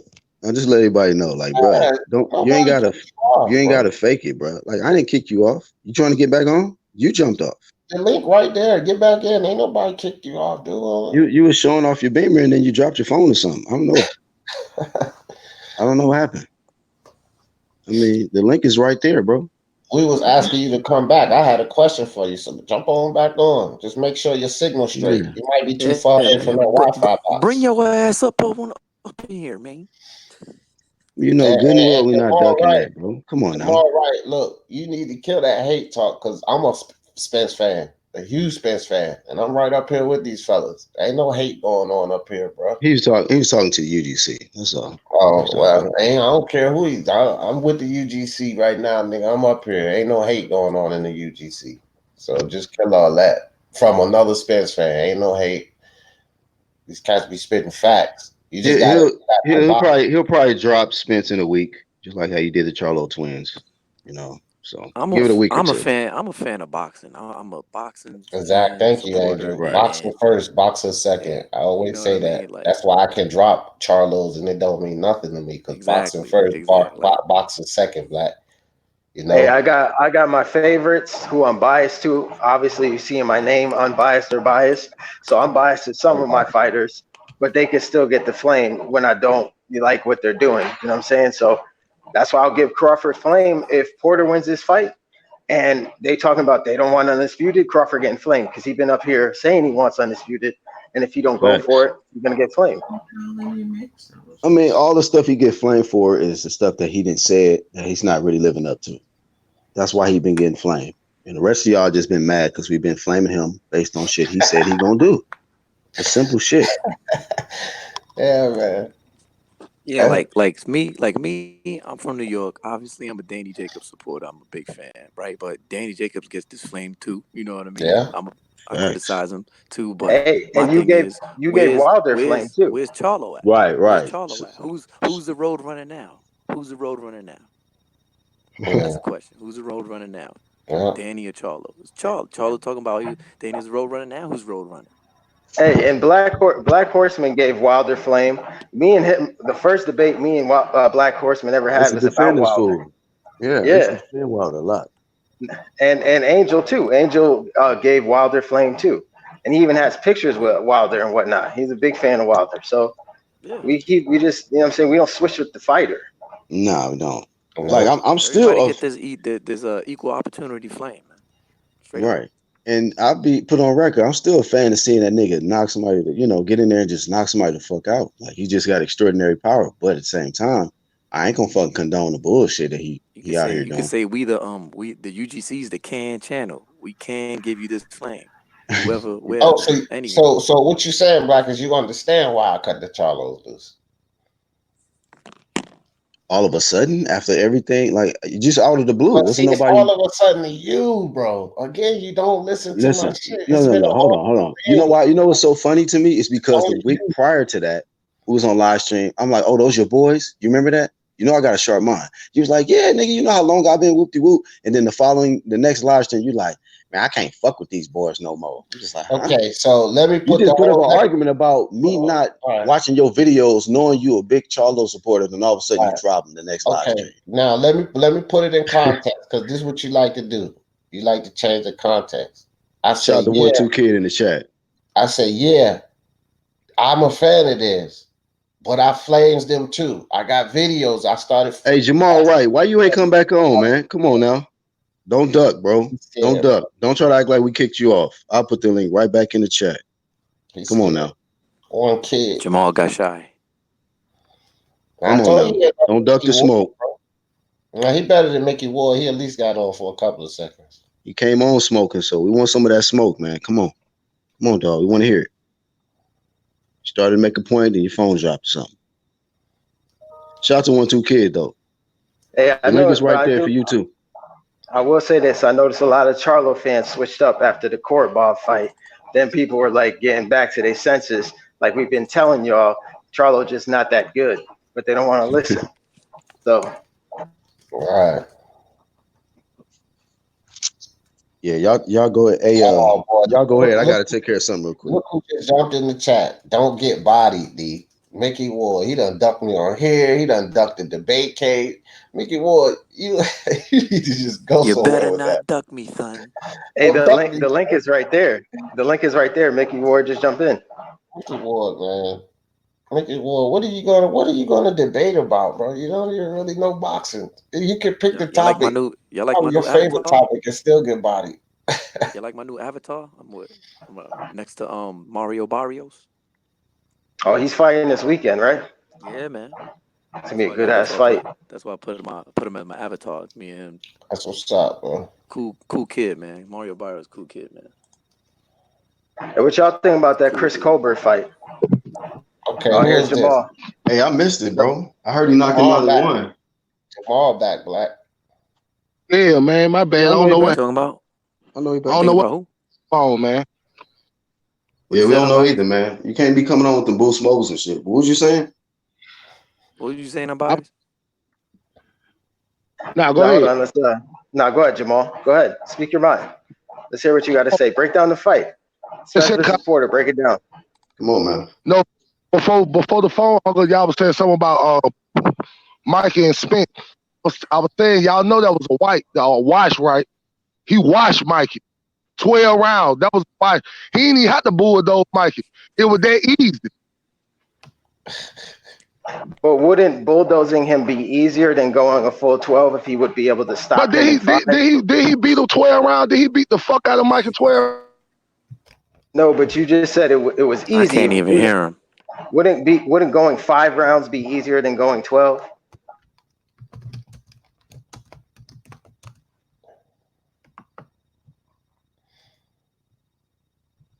That sounds easy to me. Go ahead, Jamal. You need to get closer to that Wi-Fi. You need to get a little closer to your Wi-Fi, bro. It don't reach that far. It don't reach that far. Right, yeah. You're leaving the house. I don't know why, but you need to go back inside and get some Wi-Fi. It's mobile data. It's mobile data low. I don't know, man.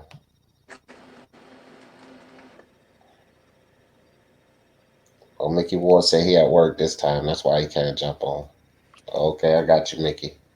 Yo, am I the only one who wants to see a card with Boots Ennis and Chris Colbert? They you mean versus each other? No, on the card. On the that card, you know. Yeah, definitely, yeah. I mean, they both nice, that man. needs to happen, man. They both nice. That needs to happen, man. They those two need to go on cards together. Chris Colbert is a good Straight up. opener. He's a good opener for anybody right now. And then get Boots Ennis in there and have them two fight on the same card. That'd be lit, man. Like if PBC shout out to LTBA in the chat. So Jamal James, can you answer that question, Jamal?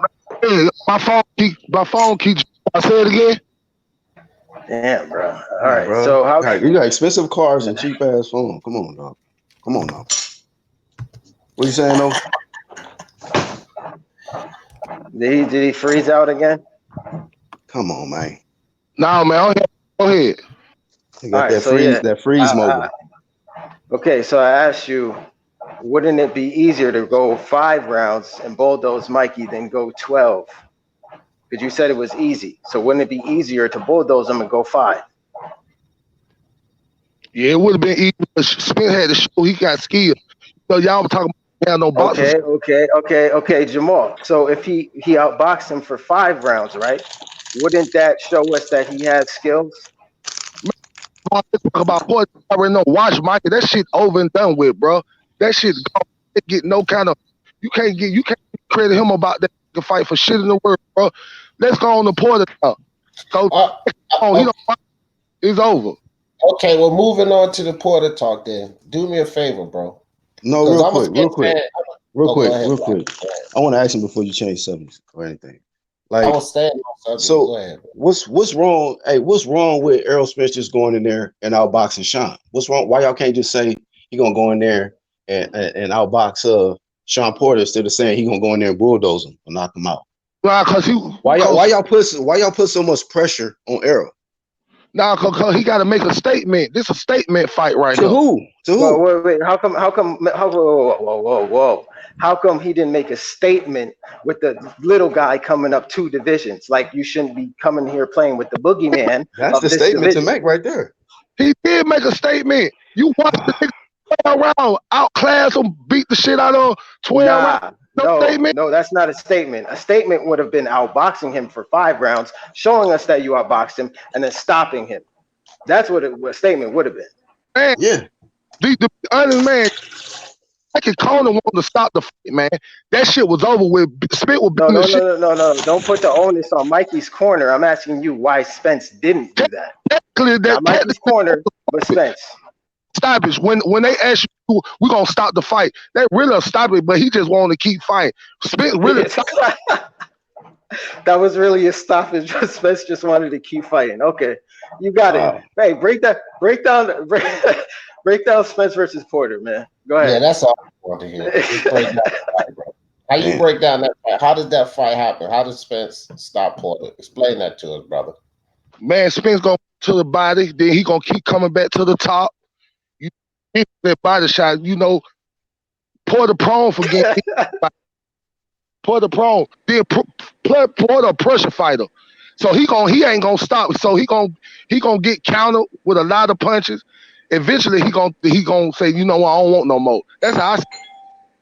Just like Let me how ask, Mikey was getting countered when he was coming yeah, in let me ask you on this, though, Spence. bro, because I'm a Spence fan too. Like, you say he gonna get countered, but give me an example of Just like Spence was Spence countering Mikey. countering ability. Like, what fight do you know where he was doing a whole lot of countering? Because I just don't recall. I mean, you can enlighten. No, D.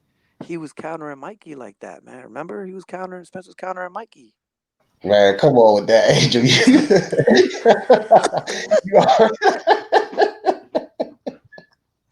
You already know, dog. I do too much film study for this. I'm just trying to hear it. I just want to hear it, bro. Man, Wait, Spence, so Jamal, he's gonna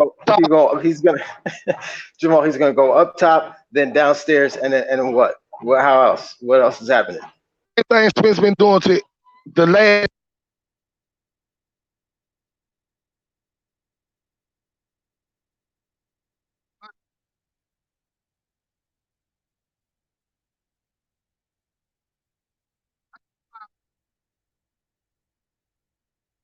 Hey man, you got to get that phone fixed, man. That Nokia, do something about that.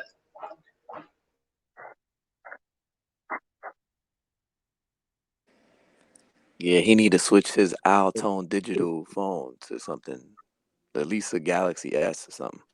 Yeah, that Obama phone not working no more. If Trump is the president, I'm just saying, you gotta switch that shit up.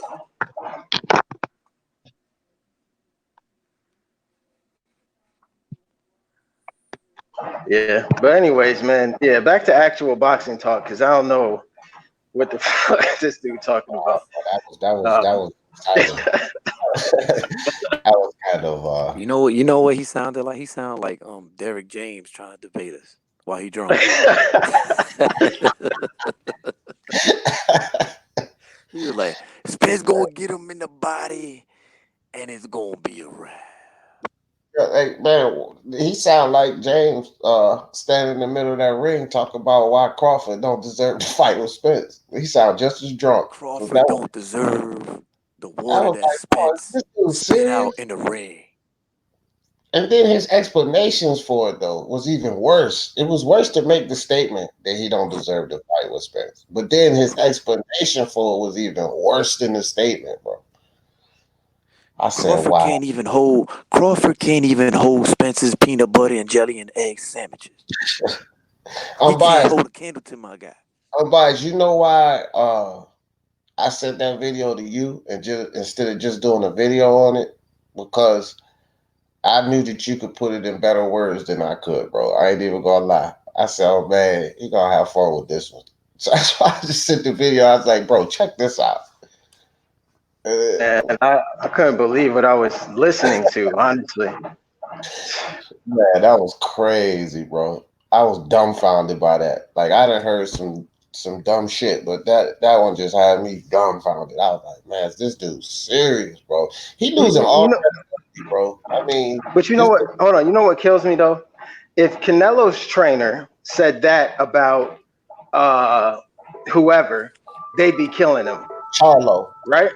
What if he said that about Charlo? You hear a whole bunch of, you get a whole bunch of Exactly. videos. Oh no, he just ducking the blah blah blah. You know what I mean? What happened to Black, bro? Oh, you'll bounce back in. But yeah, man. I don't know. I don't know. If Something. Eddie Hearn, here, a better one. If Eddie Hearn said that about Wilder, Right. his whole fan base would be going crazy.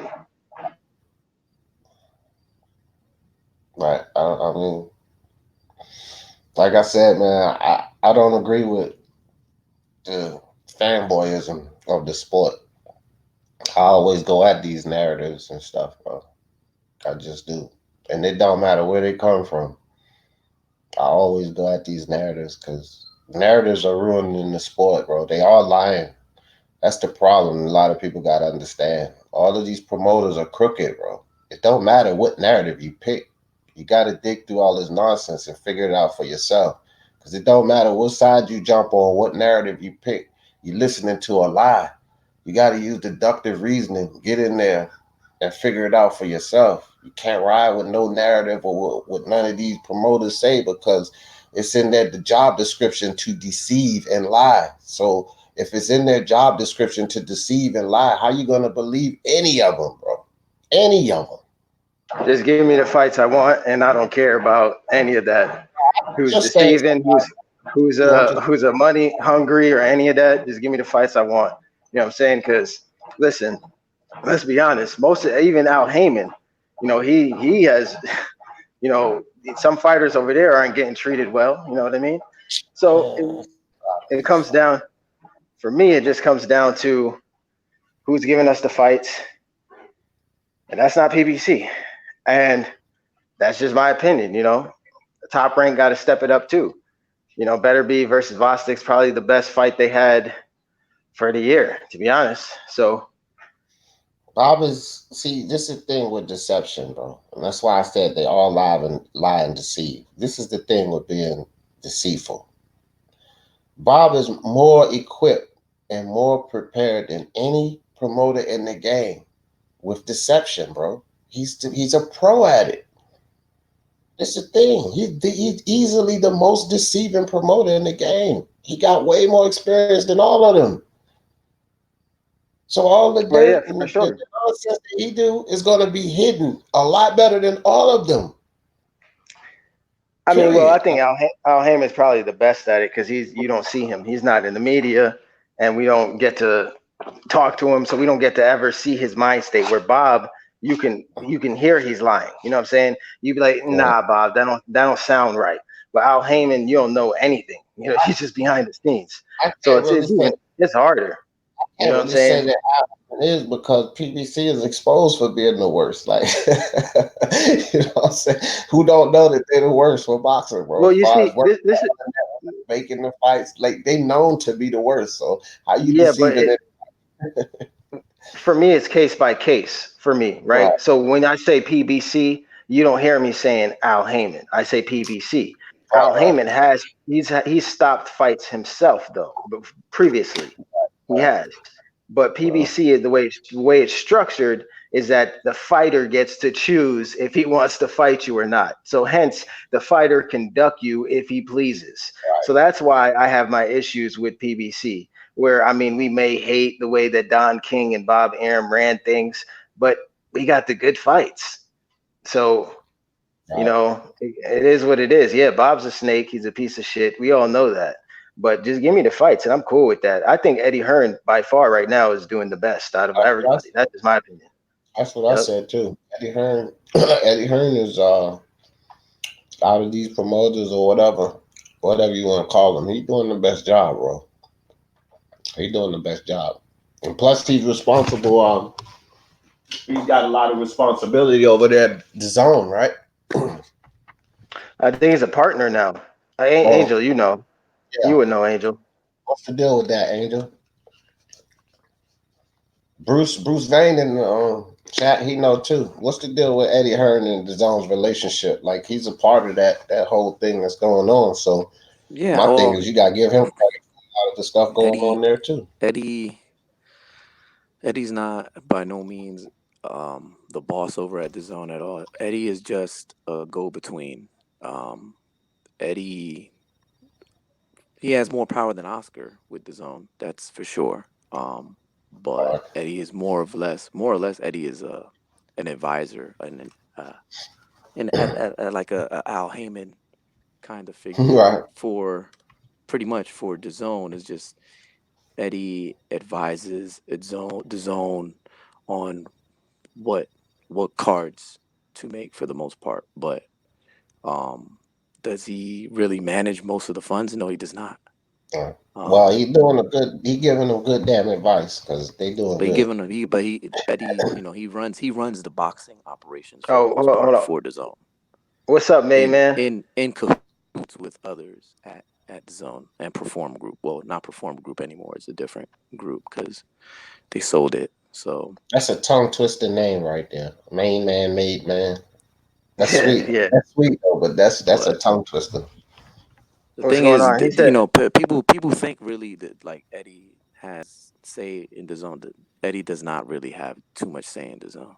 Is he just for the boxing aspect of DAZN? Yes, he does. But is it like a lot of power that he holds? No, it's not. oh, I thought he was a partner or something like that. I remember reading something like that, but I don't know. He's like a partner, but is he a actual stakeholder? I don't think he is an actual main stakeholder. Oh, okay. No, he's not. Main man said, "What up, UGC? Porter has very small lane for victory. Stylistically, Spence is wrong for Shawn. I think stylistically, actually, Made man, much respect to you, bro. I think stylistically, this makes it a very interesting fight because of their styles. Yeah. I actually kind of look at that a little opposite to you, bro. I agree with that 100%. What you just said, because I know you do film study. I do it too, and I And just look at the little issues that I have with Spence that I had with Anthony Joshua. That somebody who has good hand speed could capitalize off of when they go into that shell high guard, and when they get hit the way that they react, it's just not good. You know what I mean? yeah, So, but that's why I think Shawn will give him a tough fight. I personally have Spence winning the fight, unanimous decision or majority decision. But yeah, I think it'll be a close fight. yeah, yeah. I think yeah, bro. That's just I'm with you on that. Stylistically, that fight is what makes it interesting to me. Stylistically, that fight is what gives Porter the chance. Like, not give him no chance. Like, I just see that totally opposite because, I mean, bro, again, that's why I can't find it. I cannot find it within me. I said possibly Spence could get a late stoppage, but you know me, I'm biased. If I feel like it's a stoppage, I'm gonna pick it. I'm gonna pick it. Like, I'm gonna put it down. But I just can't. I don't know, bro. I just cannot see the stop it because again, this ain't no damn Leonard Bundu. Shawn, Nah. you know what I mean? Shawn ain't. It's like I don't know, bro. If Spence, I've said this on he knows his sports life. If Spence stops Porter, especially earlier, like this 7th, 8th round nonsense that they talking about, if Spence stops Porter like that, Spence even surprised me. As a Spence fan that does an enormous amount of film study, he would shock the hell out of me if he stopped Porter that early. Like 7, 8 rounds, I cannot see that, bro. If he gets the TKO, it's going to be late. 10, 11, 12 maybe. If that Well, happens. we all know Spence has to go to the body to get that KO, right? And Right. he's gonna have to get on the inside to do that. You know, Right. when he tried to just throw jabs to the body versus Mikey in the earlier rounds, he did do that in the first round. I rewatched that. He was trying to go to Mikey's body. Mikey was just taking little steps back, you know. But I think that Shawn can get if they fight on the inside, that favors Shawn, in my opinion. You know, so I think that his best bet is to make it a cleaner fight and stay on the outside and try to outbox him, which I don't think is going to happen for a full 12. Shawn's obviously going to get on the inside of Spence, so it's going to get ugly in there. And I think Spence's grit, his grit and his dog is going to win him the fight. That's Right. just my opinion. JB in the building. What up, JB? He said Porter needs to be unpredictable. Facts. Unbiased. This is Let me where ask. this I is. was, I was, Oh, let me say this real sorry, quick, D. Angel. Go ahead. This is where you and I see it just a tad bit differently. I think this is where we're off right here. I don't think that the inside game is as favorable for Porter as you does. Porter's he's not accurate at all, bro. And I don't think that you're taking that into an account. You go look at a lot of his fights, Unbiased. I mean, Yeah, a lot of fights. He is not accurate at all. And Spence punch placement is his one of his attributes. So that's where we're a little off, bro. Right. Now where Shawn Porter is not accurate is on the outside. Wow. That's where you're missing I it. know, Well, on the inside, if you go rewatch the Kell Brook fight, I just recently watched it. He was working Kell Brook on the inside. That's why he started to hug his ass, because he was getting hit with them hooks. What do we know? Errol Spence is, you don't clinch like that. He ain't a clincher like that. You think you can go in there just now switch it up and start hugging Porter? I Yeah. don't see him doing that. I see Okay. him trying to go to the body when Porter gets close like that. I see him trying to hit him with body shots to make him feel something, so he could start backing up or something like that. Right. You But know what I mean? I'm biased. Do this for me because I feel you on the Brook fight, right? But let's play the numbers here.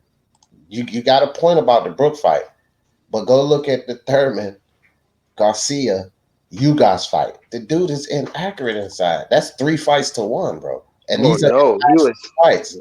I Nah, don't see this accuracy you're talking about inside. Like Porter got up he in there. was whooping on. He was whooping on Thurman on the inside. That's why people said it was a close fight. right. People He said it. did. People said it Thurman, was a close fight, and Porter almost. People had Porter winning the fight because of the work he was doing on the inside well, check versus it out. Thurman. That's why. You guys, That's why. unbiased. You gotta look. You gotta look during the fight with Porter and Thurman. A lot of those punches in the inside, Porter was actually smothering his own punches in Yeah, the inside. bro. I'm telling you, He man. wasn't getting the right leverage because his foot placement was wrong. So when he was inside of Exactly. Thurman's, inside of Thurman's legs, you would see that he wasn't really getting the right leverage. Yes, he was scoring and touching Thurman Right. to the body, but not to where he should have been uh, hurting Thurman with those, because the kind of body shots that Thurman was leaving himself open, Shawn had placed his feet at a certain angle to where he's turning his hips into his He'd punches, have he would have dropped got him. more leverage and hurt Thurman very badly. But You heard him he once was to the body, smothering yeah, his with own that. shots because he was He putting did his hurt him to. feet. He He did. would put his feet before he would actually land a punch, and he was actually I kind of like pushing with his punches and smothering with his right. punches He instead got of I hear transitioned you. in that weight that snap. correctly, and you got to I hear transition you. But right. And but hold on, Shawn did. real quick, Shawn did hurt. He did hurt him though. real quick, unbiased. Just listen to what Angel was saying though. He did hurt him, but we know 2 things. Keith Thurman, he Hey, ain't. real quick, not to cut you off, man. Main man, you probably busy, man. If you want to break down a little bit further your comment, you says Porter has a very small lane for victory. Stylistically, Spence is wrong for Shawn. I would like to hear why you feel stylistically Spence is just all wrong for Shawn and why he has a small lane for victory. Yeah, we chopped that up. We chopped that on I up. Put it in a salad I already, but but Oh, my hold on. bad. Yeah. I I hear your points, right? That's why I gave Thurman the fight, because he had the cleaner shots. That's why I gave the fight to Thurman. But the argument was Porter had a lot of success on the inside because Thurman wasn't successful to keep him on the outside. Right? He got in on Thurman. He gets in on pretty much everybody he's faced. That's my initial point. And I think that on the inside, he's still going to score points on Spence. And I don't see Spence just sitting there hugging him. You know what I mean? That's my whole thing. And we know if you don't clinch Porter, or even if you are clinching Porter, he's still gonna work. He did that with Danny when they were just up close. He was still throwing uppercuts on Danny, still hitting him, while Danny's like, "What's going on?" He don't know what's going on. And even though he's smothering his work on the inside, he's also smothering your work because you ain't even firing nothing off. You just sitting there high guard. credit to Thurman, he'd use the ropes and lean back and hit him with uppercuts and hooks to the body. Now, if Spence could do that, then okay, but we're gonna have to see if he could do that.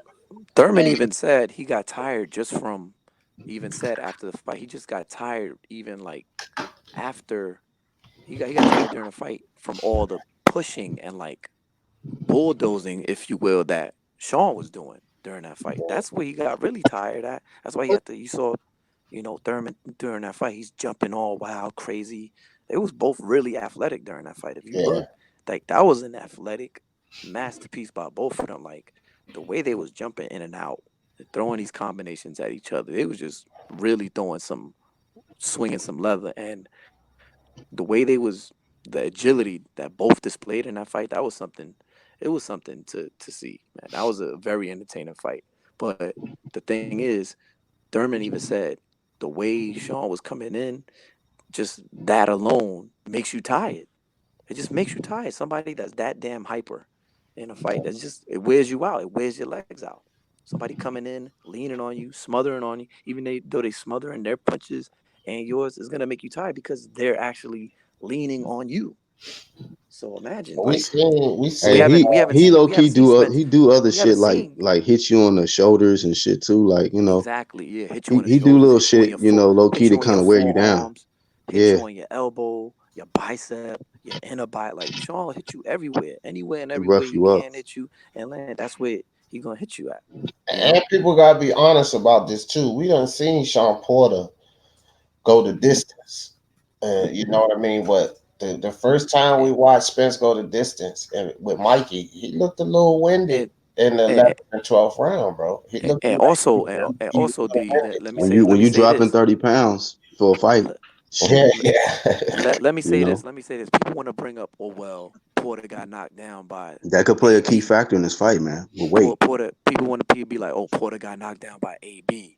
AB's a smaller guy. Da da da. Da.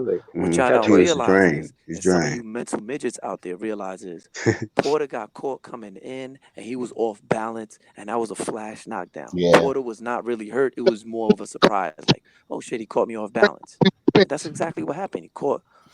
Hey, AB caught Porter off balance and he knocked him down. They're the same hey, thing. He that wasn't boost hurt. mobile ain't really improved. But go ahead, bro. Like that didn't hurt Porter at all. That knockdown from AB. That was more of Right. a surprise flash knockdown.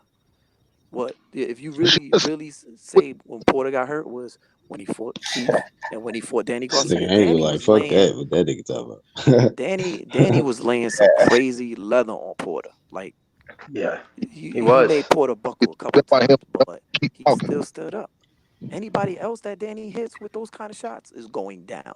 We know this. Hey, Angel, hold on, right quick. Hey, Jamal, nobody disrespecting you, bro. You in and out. You Is bounce. that what he's saying? I couldn't even hardly hear him. Your phone is no good. We can barely hear you, bro. We can't hear you. All we hear is choppy, choppy, choppy. Listen, we want to hear you talk. We want to hear something sensible come out your mouth. So we want to hear you talk. Just get a good line where we can hear you, bro. I'm actually good on hearing him talk. Oh shit! I mean, I want to hear the explanations you come I up just with. want to hear Laugh out of it, bro. I know fighters don't want to hear me talk. Yeah, you can't be calling up here with the senior citizen's phone with the big buttons. Right, Nah, bro. it's not gonna work. Oh The man. flip phone era But is dead. but yeah, man, y'all see what I'm saying though, right? Like, Other phone, I get other phone. fucking the way Danny hit Shawn Porter with them shots, and Porter was eating them shits. Like, yo, Danny hit anybody else with them shots that he was hitting Porter with. Anybody else is going down, and we know that. You know Right. that. yeah. We know this. Anybody And like he when Keith was hitting Shawn with those shots, anybody else would have went down straight up.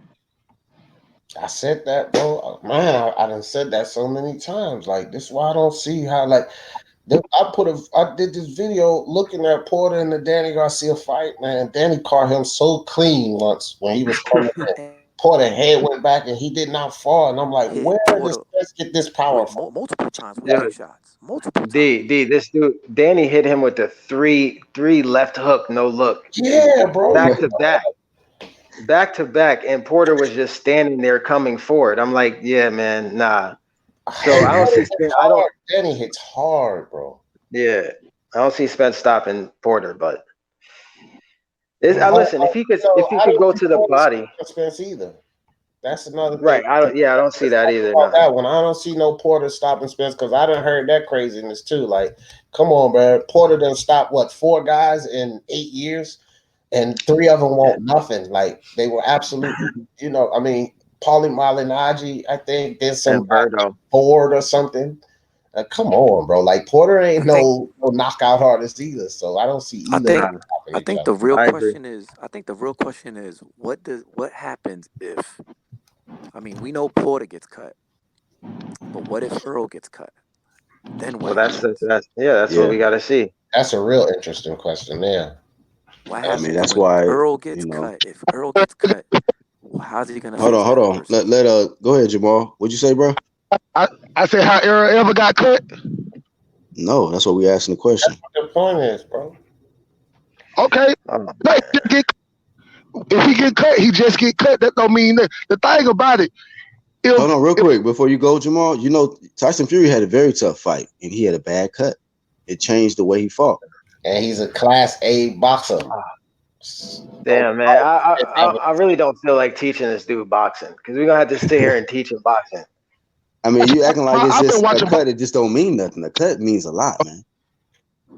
He just said a cut doesn't matter in boxing. Are we serious? Matter of fact, like you do realize that if Shawn Porter cuts him with a punch and they stop the fight, Shawn Porter wins the fight. You know that, right? It's TKO, buddy. It's called TKO. It does mean something. He didn't know that. He didn't know. I'm just trying, we got to educate him on some shit. You just taught him that. You just taught him that. Like, look at the controversy with the Tyson, like this recent fight with Tyson Fury. That's why they wanted to, That fight should have been stopped. Everybody knows that. Anybody that's been watching boxing for a long ass time knows that cut on Fury's face. The fight should have been fucking stopped. Hey, I'm gonna say, I gotta combat that though a little bit. The Badu Jack, that fight, the Badu Jack fight, that shit should have been stopped. I didn't even know what I was watching after. I didn't know what I was watching, honestly. His blood was just squirting from his forehead. It looked like an open vagina. You could literally see his brain. I'm like, yo, okay. Too. Y'all not gonna stop this? Y'all really not gonna stop this fight right now? Nothing. Wow. But they watched this same referee not stop Badu Jack, but say, "Oh, Fury should have been." Like, bro, are y'all kidding me? Did y'all see Badu? Look. I will say, hold on, D. I will say this: the fight with Caleb Truax and Kid Chocolate, that was stopped. Why the cut? Both fights should have been stopped. Yeah. I mean, I can't lie. Look, I was on somebody's live. I think Johnny Boys, and we was like, man, this fight gonna be stopped any second. We was saying that for like 6 rounds straight. They gonna stop it. They gonna stop it. We kept saying that because I just knew the fight was gonna be stopped, bro. Like, we kept saying this fight gonna be stopped. This fight gonna be stopped. And when he went 12, I was like, he won. As soon as he made it 12, I was like, he won. He pulled it off because I thought they was gonna stop it at any second. And then when he went and raked his eye with the thumb of his glove, I was like, oh, it's over. I was like, man, that was crazy, bro. He did. That's a veteran tactic. You know what I'm saying? That was smart of him to do. Yeah, I would do the same shit. Yeah, I mean, like, I didn't give him no heat for that. I gave Weeks heat for it because, like, he's standing right there, and you watch this man do that. Like, Weeks, it wasn't even at a bad angle. Like, Weeks was right there when he did that, and I'm like, what the hell, you know? I'll tell you, but back to the Spence Porter fight. I think Spence has to make this fight at a certain pace because we did see him, like you mentioned. I won't say gas out, but he looked tired. He looked winded. That's all I was saying. Right. He was gassed. Yeah. And I know. I'm not saying you said that. I'm saying I wouldn't say he was gassed out, but he looked tired and fatigued later in the rounds because he was throwing so many punches.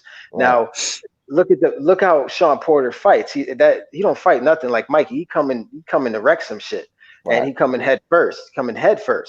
You know what I'm saying? Tougher than Mikey. So, like Mikey could withstand the punches that clearly he couldn't take the punches cleanly that Spence was landing. So he had to be on the move in and out more. Porter can take Spence's punches. That's what people got to understand. When you can take a man punch, then you're gonna be more aggressive. Mikey couldn't be as aggressive because he couldn't take Spence's punches the way Porter's going to be able to. So I don't know, man. Like I don't see what these guys are seeing. All of these bulldozers and these knockouts, and I don't see what they're seeing, bro. I don't see anything like, you know. Well, I guess the same question that we had, like with the Mikey. If like say for instance, you believe that Errol just going to dominate Shawn Porter, you know, by decision, but if we've already established that this guy can outbox these top level fighters, why he just won't stop him? You know, why you can't just get him out of there after 4 or 5 rounds and seeing him outbox somebody? The bulldozer should start. Oh, Black. Well, hold on, right quick. Did you say I believe that Spence is gonna totally dominate Porter? No, he's not saying you. He didn't say you. He was just saying You gotta in listen, general. bro. Listen. That's why I asked. That's called the question. I was asking the clear. If you was listening, you ain't gotta ask a question. I was clear what I said. All right.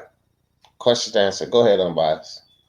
No, I was just gonna say, question answer. Damn, I forget what I was gonna question say. Answer. What are you talking about? Damn.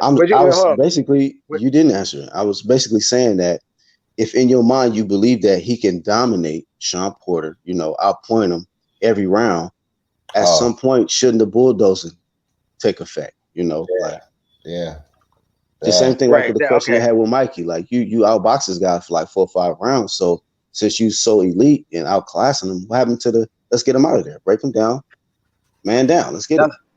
That's what I was gonna say. I was gonna say setting up a knockout is hard to do. Some guys just don't have that one punch KO power. Like Errol Spence doesn't have it. But if you watch somebody like Naoya Inoue, you could see the way he sets up his punches, that he knows a boxer's patterns, and he picks his shots. Like Navarrete, the fight he just had, he round 1 figured out his opponents. Round 2, picked his shots and put them away. Yeah. Errol Spence didn't do that to Mikey for whatever reason, or he just simply couldn't stop Mikey. So that's the way I look at it. Hey, this is my, I feel it's a weakness. Maybe I consider it sort of a weakness.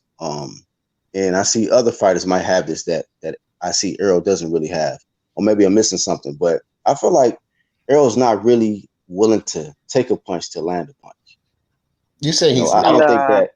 No, he did. He did. He did versus Kell Brook. I'm saying this that okay, so he did that against Kell Brook, right? So he ate a lot of punches in that fight. But is that Errol's normal style? Would he trade? Is he a trader, or is he a guy that just likes to? He'll trade. Errol Spence has gotten hit. Like now, of course, you know, a lot of these was he trading with Mikey? No. Was he? This is one fight, bro. Now we're not gonna measure a dude's whole career off of one fight. We're not even gonna see that. But listen. Let me talk for at least 10 seconds. Just 10. He has been doing that with a lot of fighters. Now we're not putting him on the level of a Shawn Porter, but dude, he will get hit to give some. Look at Lamar Peterson, caught him clean on the inside. He just comes right back. So you could have brought your avatar in, main man. I ain't gonna, go off. Hello, and just y'all hear me? Yeah. What's up, man? Hey, what's up, famo? What's up with y'all, man? What's going on, man? Salute to the UGC, man. It's always a pleasure, as always. Brother. What's up with you, man? Hey, salute the Angel, salute the D, salute the Unbiased, and of course, my main man, Black. What's up, man? Salute to the whole UGC, man, all day. You know what I mean? Man, look, I just wanted to get on here, if I could, real quick, and just explain the comment that Black was talking about, as far as elaborate more on why Shawn Porter got a smaller lane for victory. Yeah. And just if you think about Shawn Porter's struggles, like everybody he fought against, what is the one thing that they all had in common? The fact that they were all long. They were all long range fighters. I thought Keith Thurman, he has very good reach. You think about your Danish Ugas, very, very good reach. And they both troubled Shawn Porter. And, one beat him, and I thought the other one should have beat him. Now, as for Errol Spence Jr., the man's reach is insane. You know what I'm saying? I think that is going to pose the biggest problem for Shawn Porter, the judgment of distance. This is why I was saying earlier that Shawn Porter has a problem with smothering his work. And I believe with the long jab of Errol Spence, he's going to have so much trouble judging distance That's what's going to be his main problem. He's going to walk into too many shots. And I heard Bias earlier speaking about Kell Brook fight when he was saying that he felt Shawn beat him up on the inside. But you got to ask yourself, is Kell Brook a very good inside fighter, or is nearly as good an inside fighter as Errol? That's the one thing. Kell is known for his dynamic 1-2. And the way Kell beat Shawn in that fight was to smother and throw the 1-2. But is Kell Brook this dynamic inside fighter? I mean, could he outperform? He probably couldn't outperform Porter on the inside, but I believe that Errol Spence could.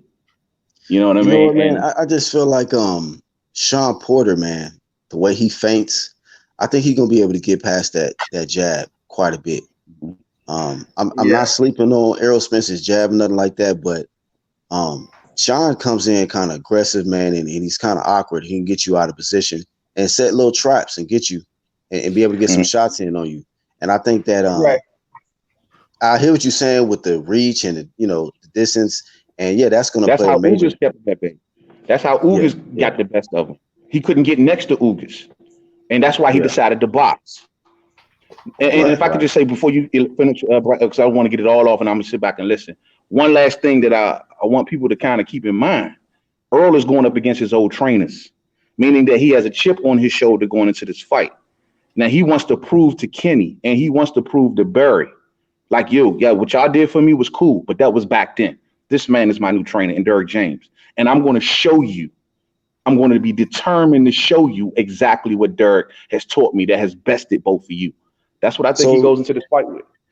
You believe that, like, say, if it's a tougher fight than most people expect, and it comes down to the corner, you believe in Kenny Porter that he got the right trainer. Errol has the right trainer in his corner to get him to make the proper adjustments if need be. No, that's one of the honestly the questions I don't know. We ain't gonna find that out until fight night. But I will say that I believe that Errol enters it with a chip on his shoulder.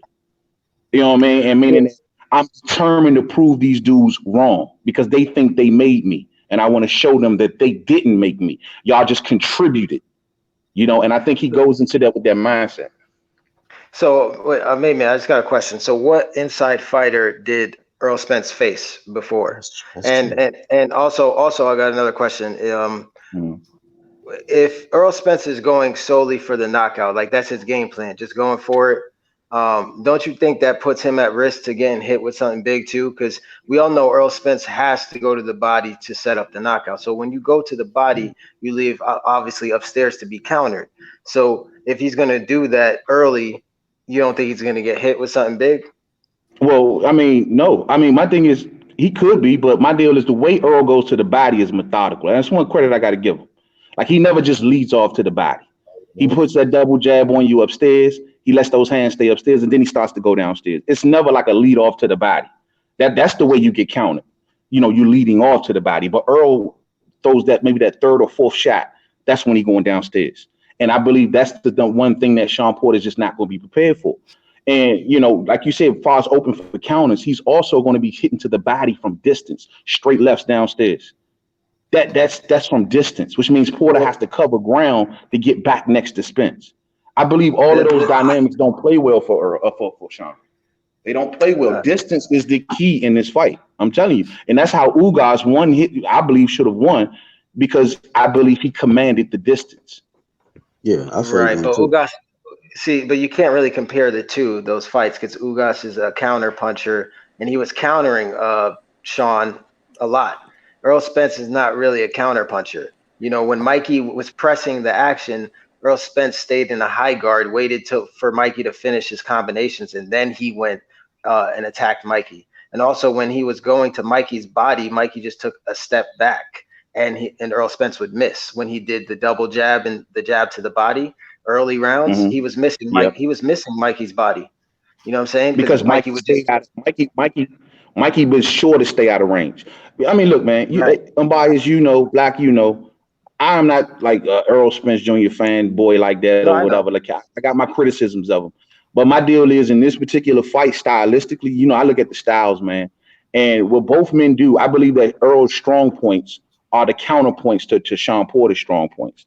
And that's not smart. And I hear what you're saying about Mikey, but Mikey, after the first 2 rounds, didn't come to fight. Bro, when you're trying to knock out somebody that's not trying to fight, That ain't easy to do. You know what I'm saying? And Mikey literally stayed out of harm's way for most of that fight, and he know he did. And I would think Sean's. I mean, I got he a was question. coming forward though. Oh, I got a question for you on bias. Because I was listening to what you said, what you were saying there. Now, I hear your points, but you said for Spence to leave himself open for something big. This is what I'm interested in. If Andre Berto is probably the toughest guy that you have a TKO on, the rest of them, most of them were like C-level fighters, and you're only 51%. How big is it going to be? What he's running into? Like how big I'm not is? saying no. Yeah, I'm not saying You like said one something punch. big, but just how big? Right. Because Shawn Yeah. Porter is no knockout puncher. It's not like this dude packers a wallop. No, of course. I'm not saying he's a. Yeah, right. I hear what you. I hear what you're saying. Were nobodies. Like Right, I hear what you're saying. But well, if you say that about Shawn Porter, then you need to say the same thing about Errol Spence. Who listen, did he knock said, out? again, bro. But I I'm said just saying, so. I'm right. talking about Porter now. So Hey, but real quick Okay, though, main man, but you don't give Shawn Porter any good chance as far as just on the chess match, as far as boxing for boxing. You don't think that No, Shawn Porter is that's not gifted it. enough? No, yeah, I give him a chance. Yeah, Oh, you I do? definitely give him a chance. Black. I mean, I'll be wrong to sit here and say that a two-time world champion, a guy who's fighting in the prime of his career, doesn't have a chance in it against a guy who, to me, still has more to prove. You know what I mean? But one thing also you got to keep in mind is that, and you know, you talked about chip Brook on the shoulder. You know, you got to say Shawn got one too. in what way? What In people what way? are As far as saying? amateur, as far as their sparring matches? Nah, I'm just talking about people counting them out. People don't even give him a chance to win this fight, man. A lot of people just feel like Errol gonna go in there and stop him. Sean said it. He's used to being an underdog. This is nothing new to him. You know what I mean? He's used to being in this. He was counted out in the Thurman fight. He was counted out in the Danny fight. This is nothing new for Shawn Porter to be counted out because of his ugly style. Let's just keep it 100. That's why people judge it that way. But you remember when he fought Kell Brook? Why did Kell Brook beat him? On clean, decisive punching.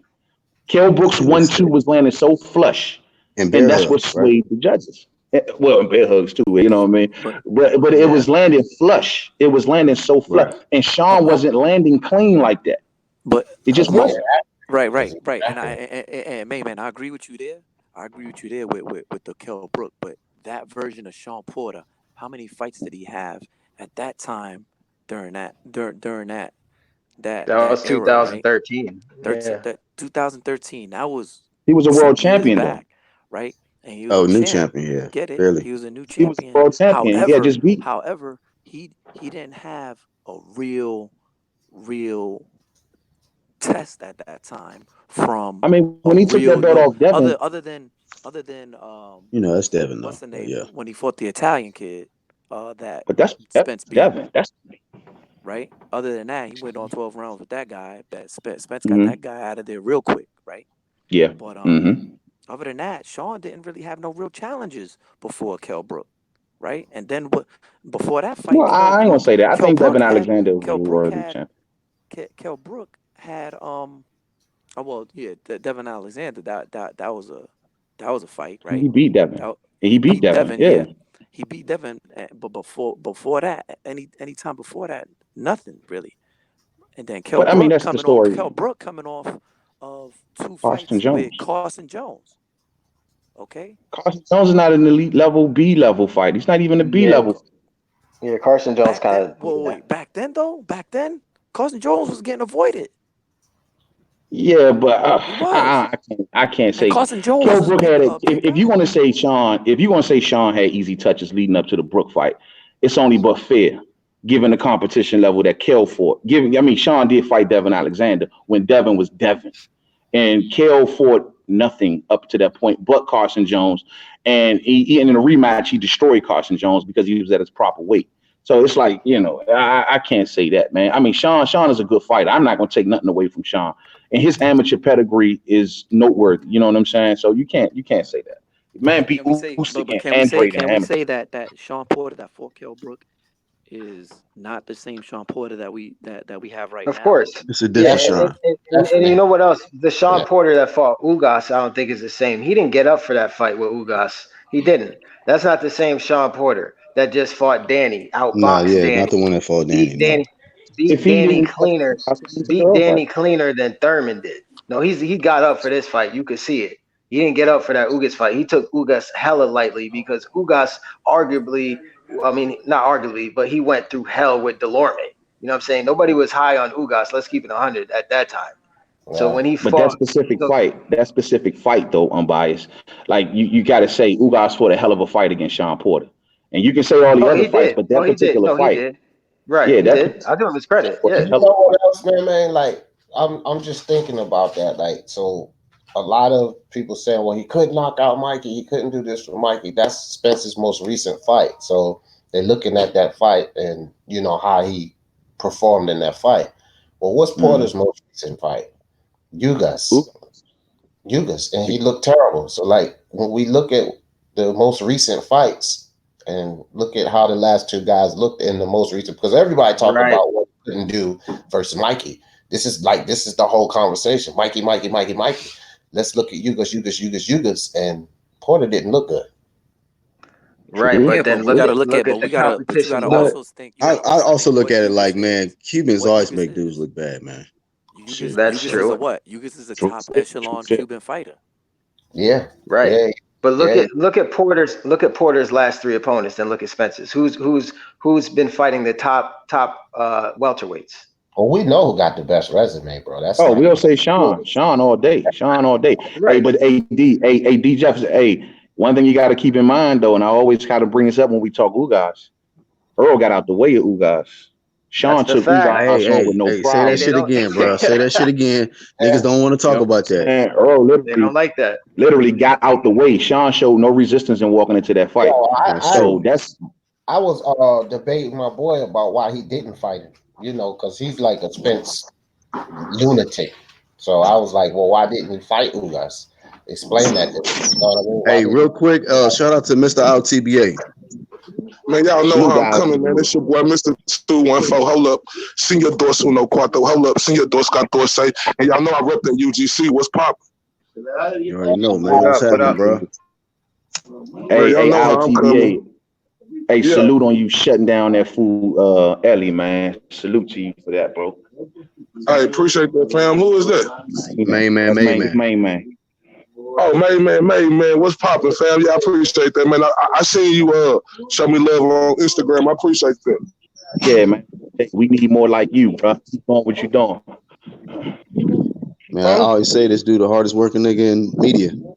That nigga be out here working. I got a question though for Main Man or whoever. But you like ILTBA said yesterday, you don't think Shawn Porter has Spence on the mentality or the mental game aspect of it? Because all the fans they want they're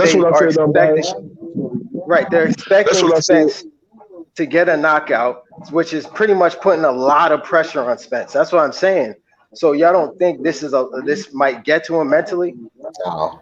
Yeah, maybe. And no, and then the one thing I said, especially off of that Mikey fight, people was on him.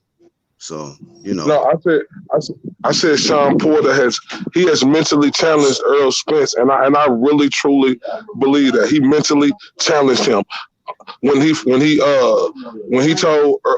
said, "Oh, I wasn't trying to knock out Mikey Garcia," and everybody know Errol, my guy, but that was a bold-faced lie, and everybody know that.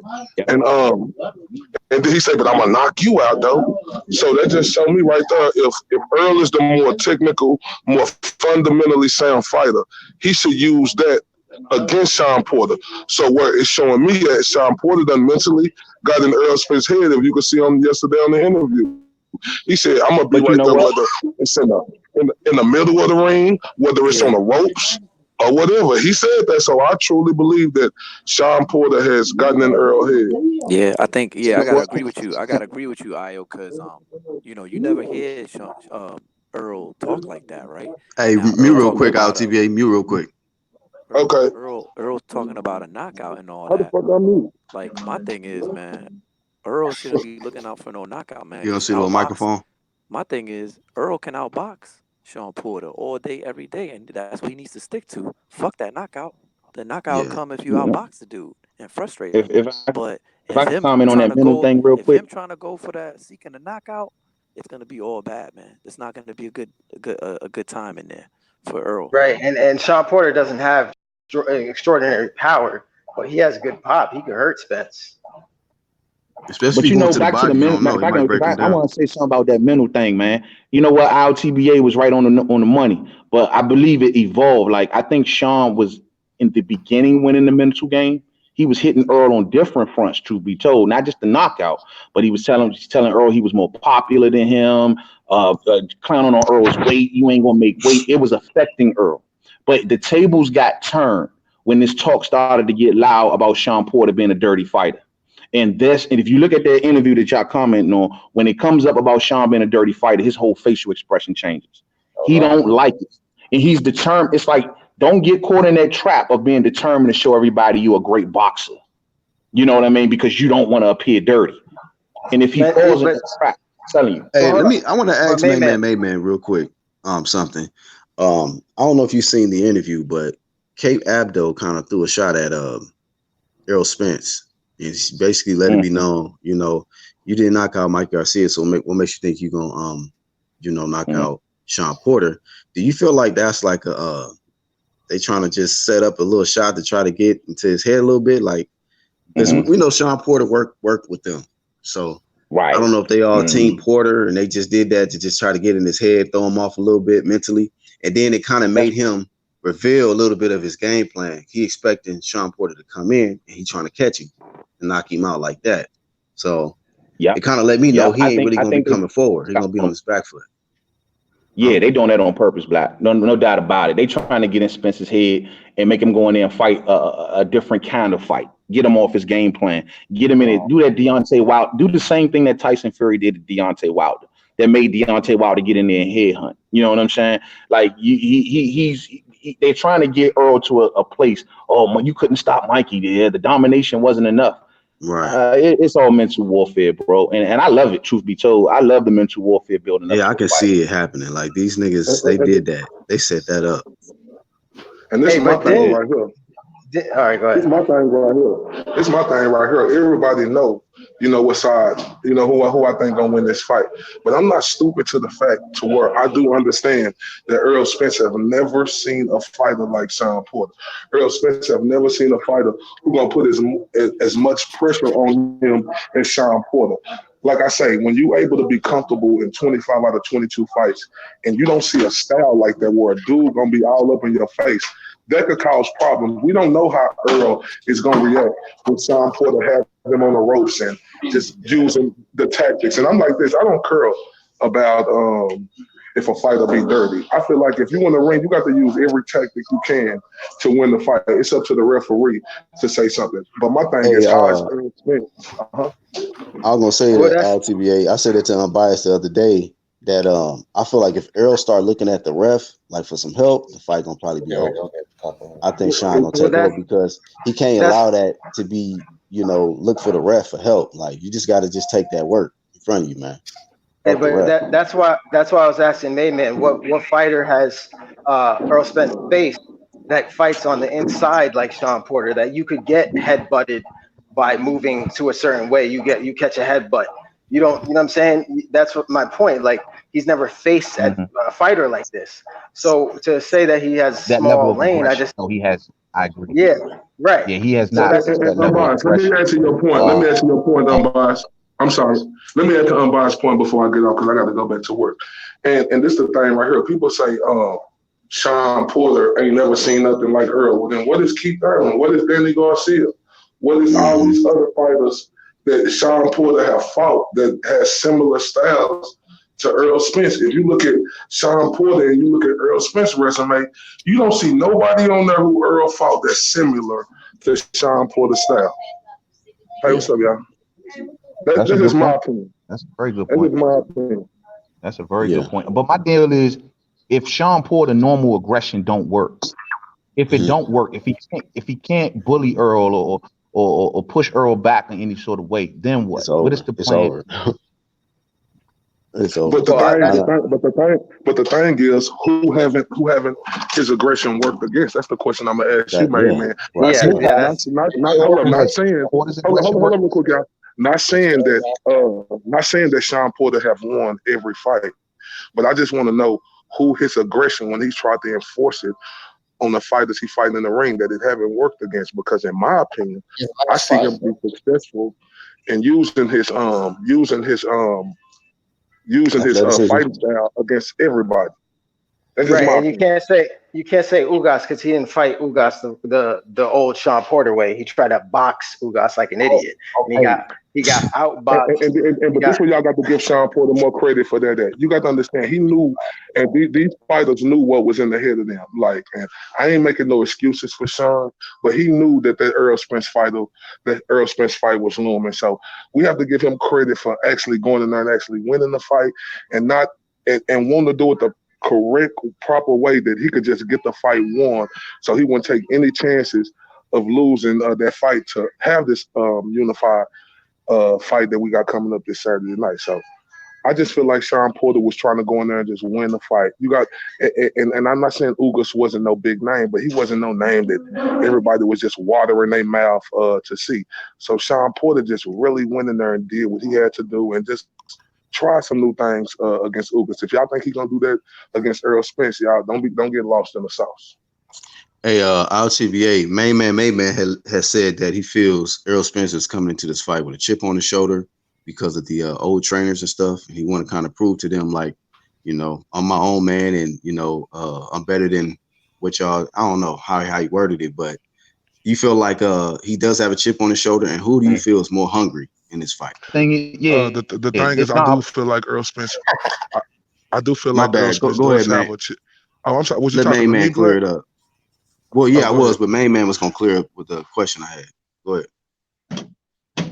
Yeah, no, I was saying that Errol is approaching this fight out with a chip on his shoulder because, you know, Kenny Porter, with all of the stuff that he's saying, you know, I told Errol to go after Kell Brook and all the stuff that he propping up Errol, trying to insist that he taught Errol so much.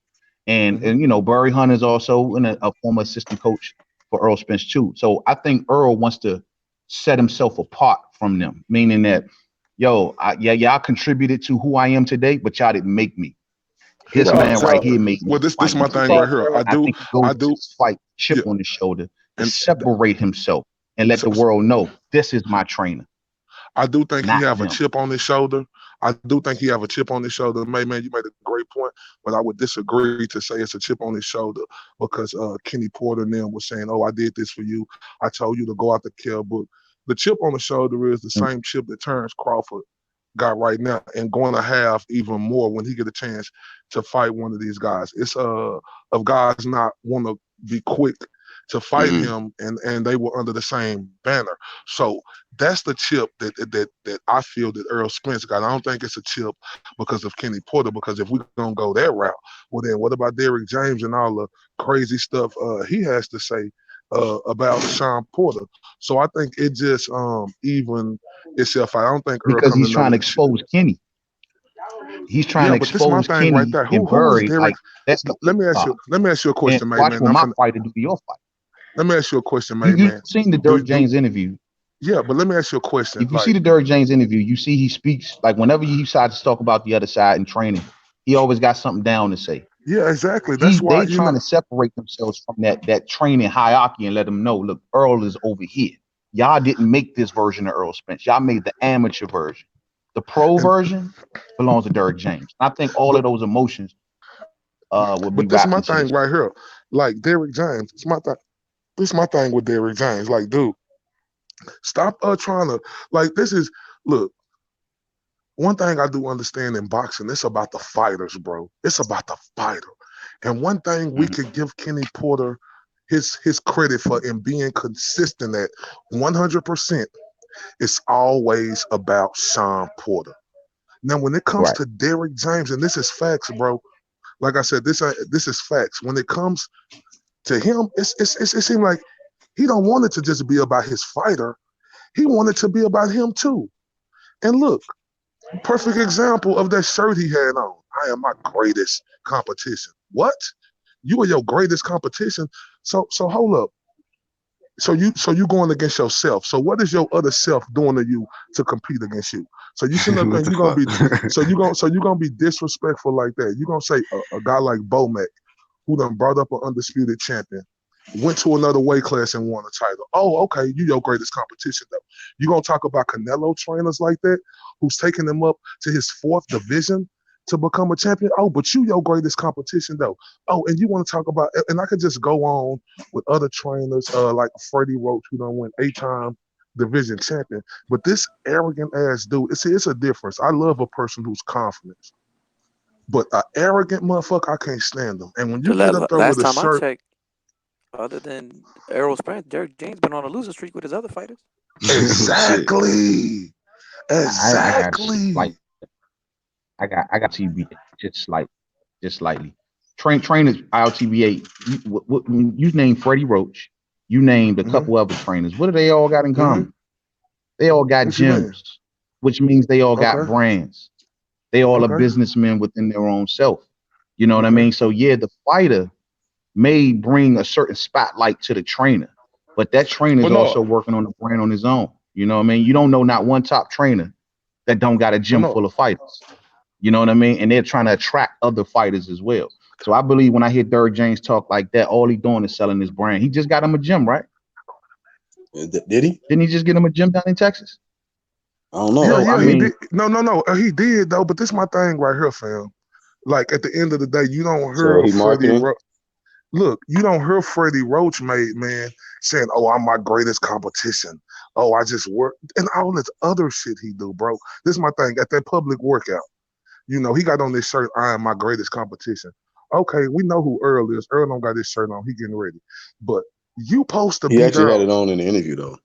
What? Errol had the same shirt on in the interview. Yeah, and I just don't get that, fam. I don't get that, but that's Derrick James.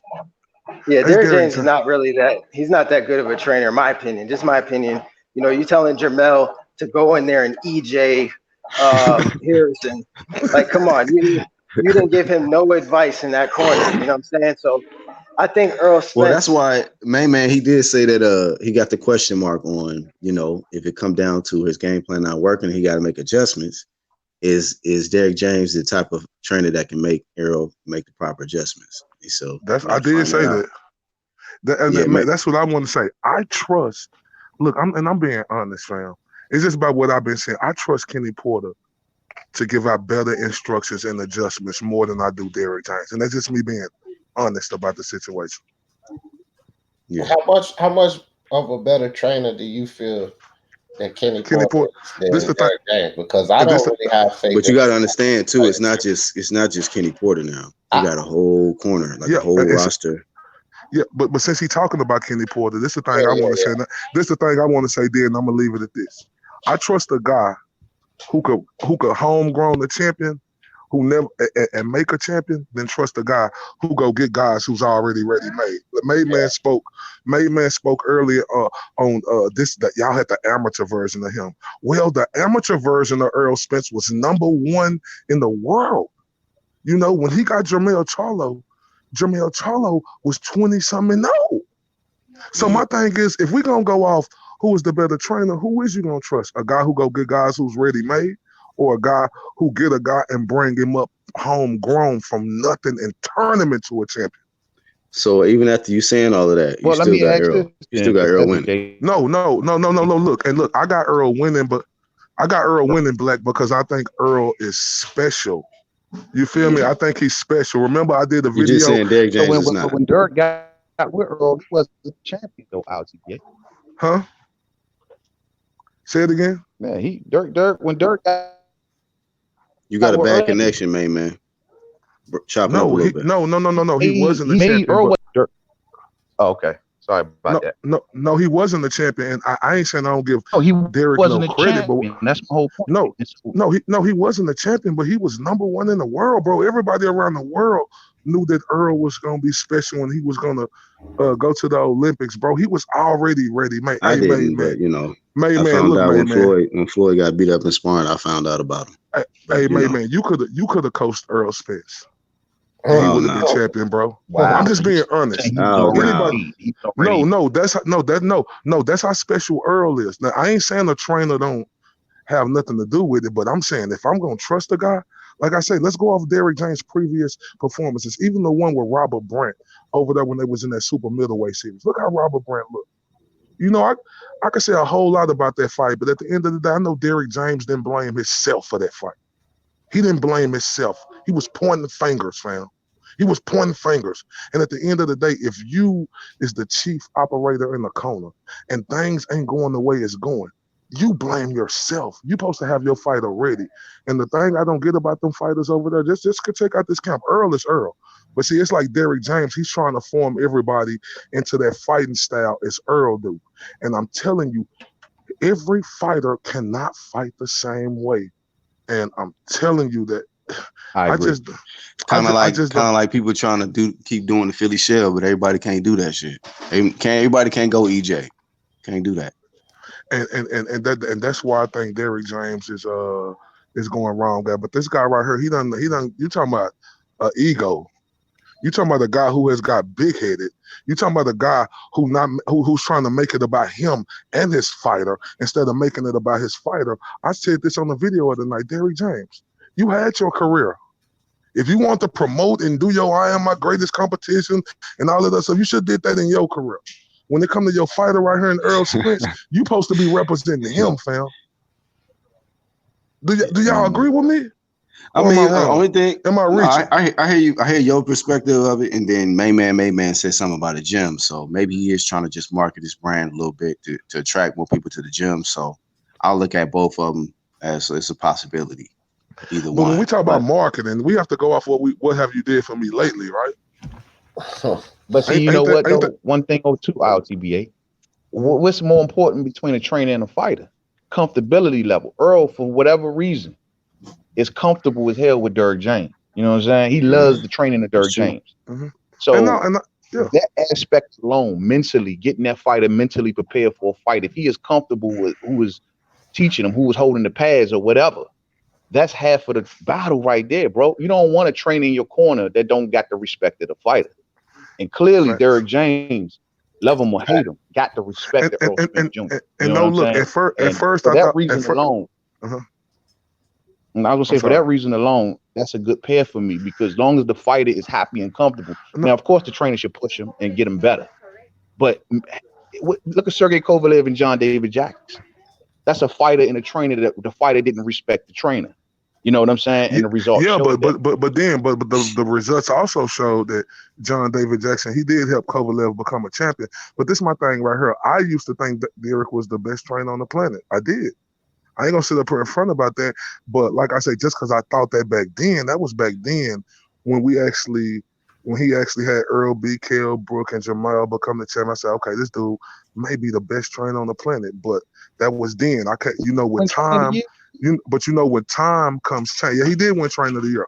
So, but with time comes change, man. And if you've seen him, the way that fight with Jermell Charlo and Tony Harris and Robert Brant, let's just start talking about Errol Spence. Because I tell y'all, Errol is special. He's been special since he was 15 years old.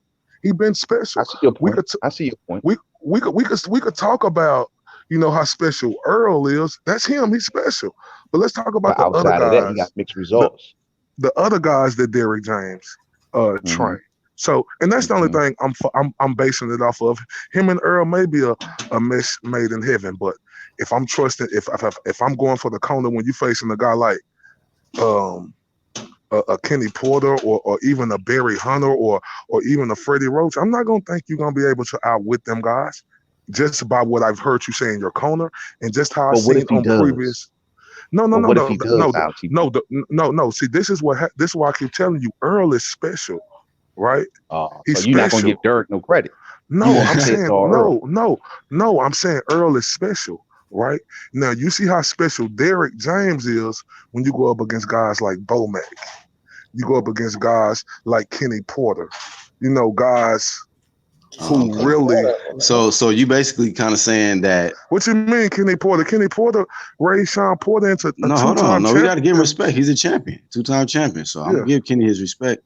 But you kind of raising a good point that You saying Errol is special, but when you got an actual, you could say an elite corner, that's when the real test is for Derrick James. Like, can you come up with a better game plan to outsmart that corner? You're not. It's because it's not just Burry.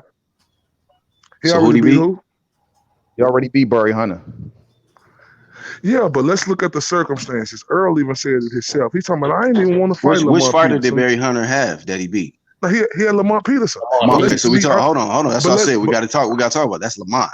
So we're talking about a guy, prime champion. Lamont wasn't no champion. He vacated the interim. So and Errol said himself he didn't even want to fight Lamont if one of the other guys stepped up. So that should have showed you how much he was looking past Lamont anyway. Did Errol beat the shit out of him? Absolutely. But Errol was looking past that guy. Lamont was a guy who was just over the hill, and we knew that, man. But Errol still did what he had to do in a one-sided affair. That's credit to who Errol is, because even if you fight an opponent that you're supposed to beat, you're supposed to go in there and dominate that opponent. So we got to give Errol credit. Now I'll say this. I will say this. If Errol Spence wins this fight, I'm gonna give Derrick James credit too, because I think Shawn Porter has a good corner. I think he does, and I think that they have the intelligent enough people in that corner to come up with a proper game plan for Shawn Porter to win this fight. But if Shawn Porter doesn't win this fight, that means that Derrick James and Shawn Porter has a better game plan than they did, than Team Porter. And I got to give Derrick James credit too. But see, this is my thing. Despite how special he is. But look, can I tell you why I really question him at?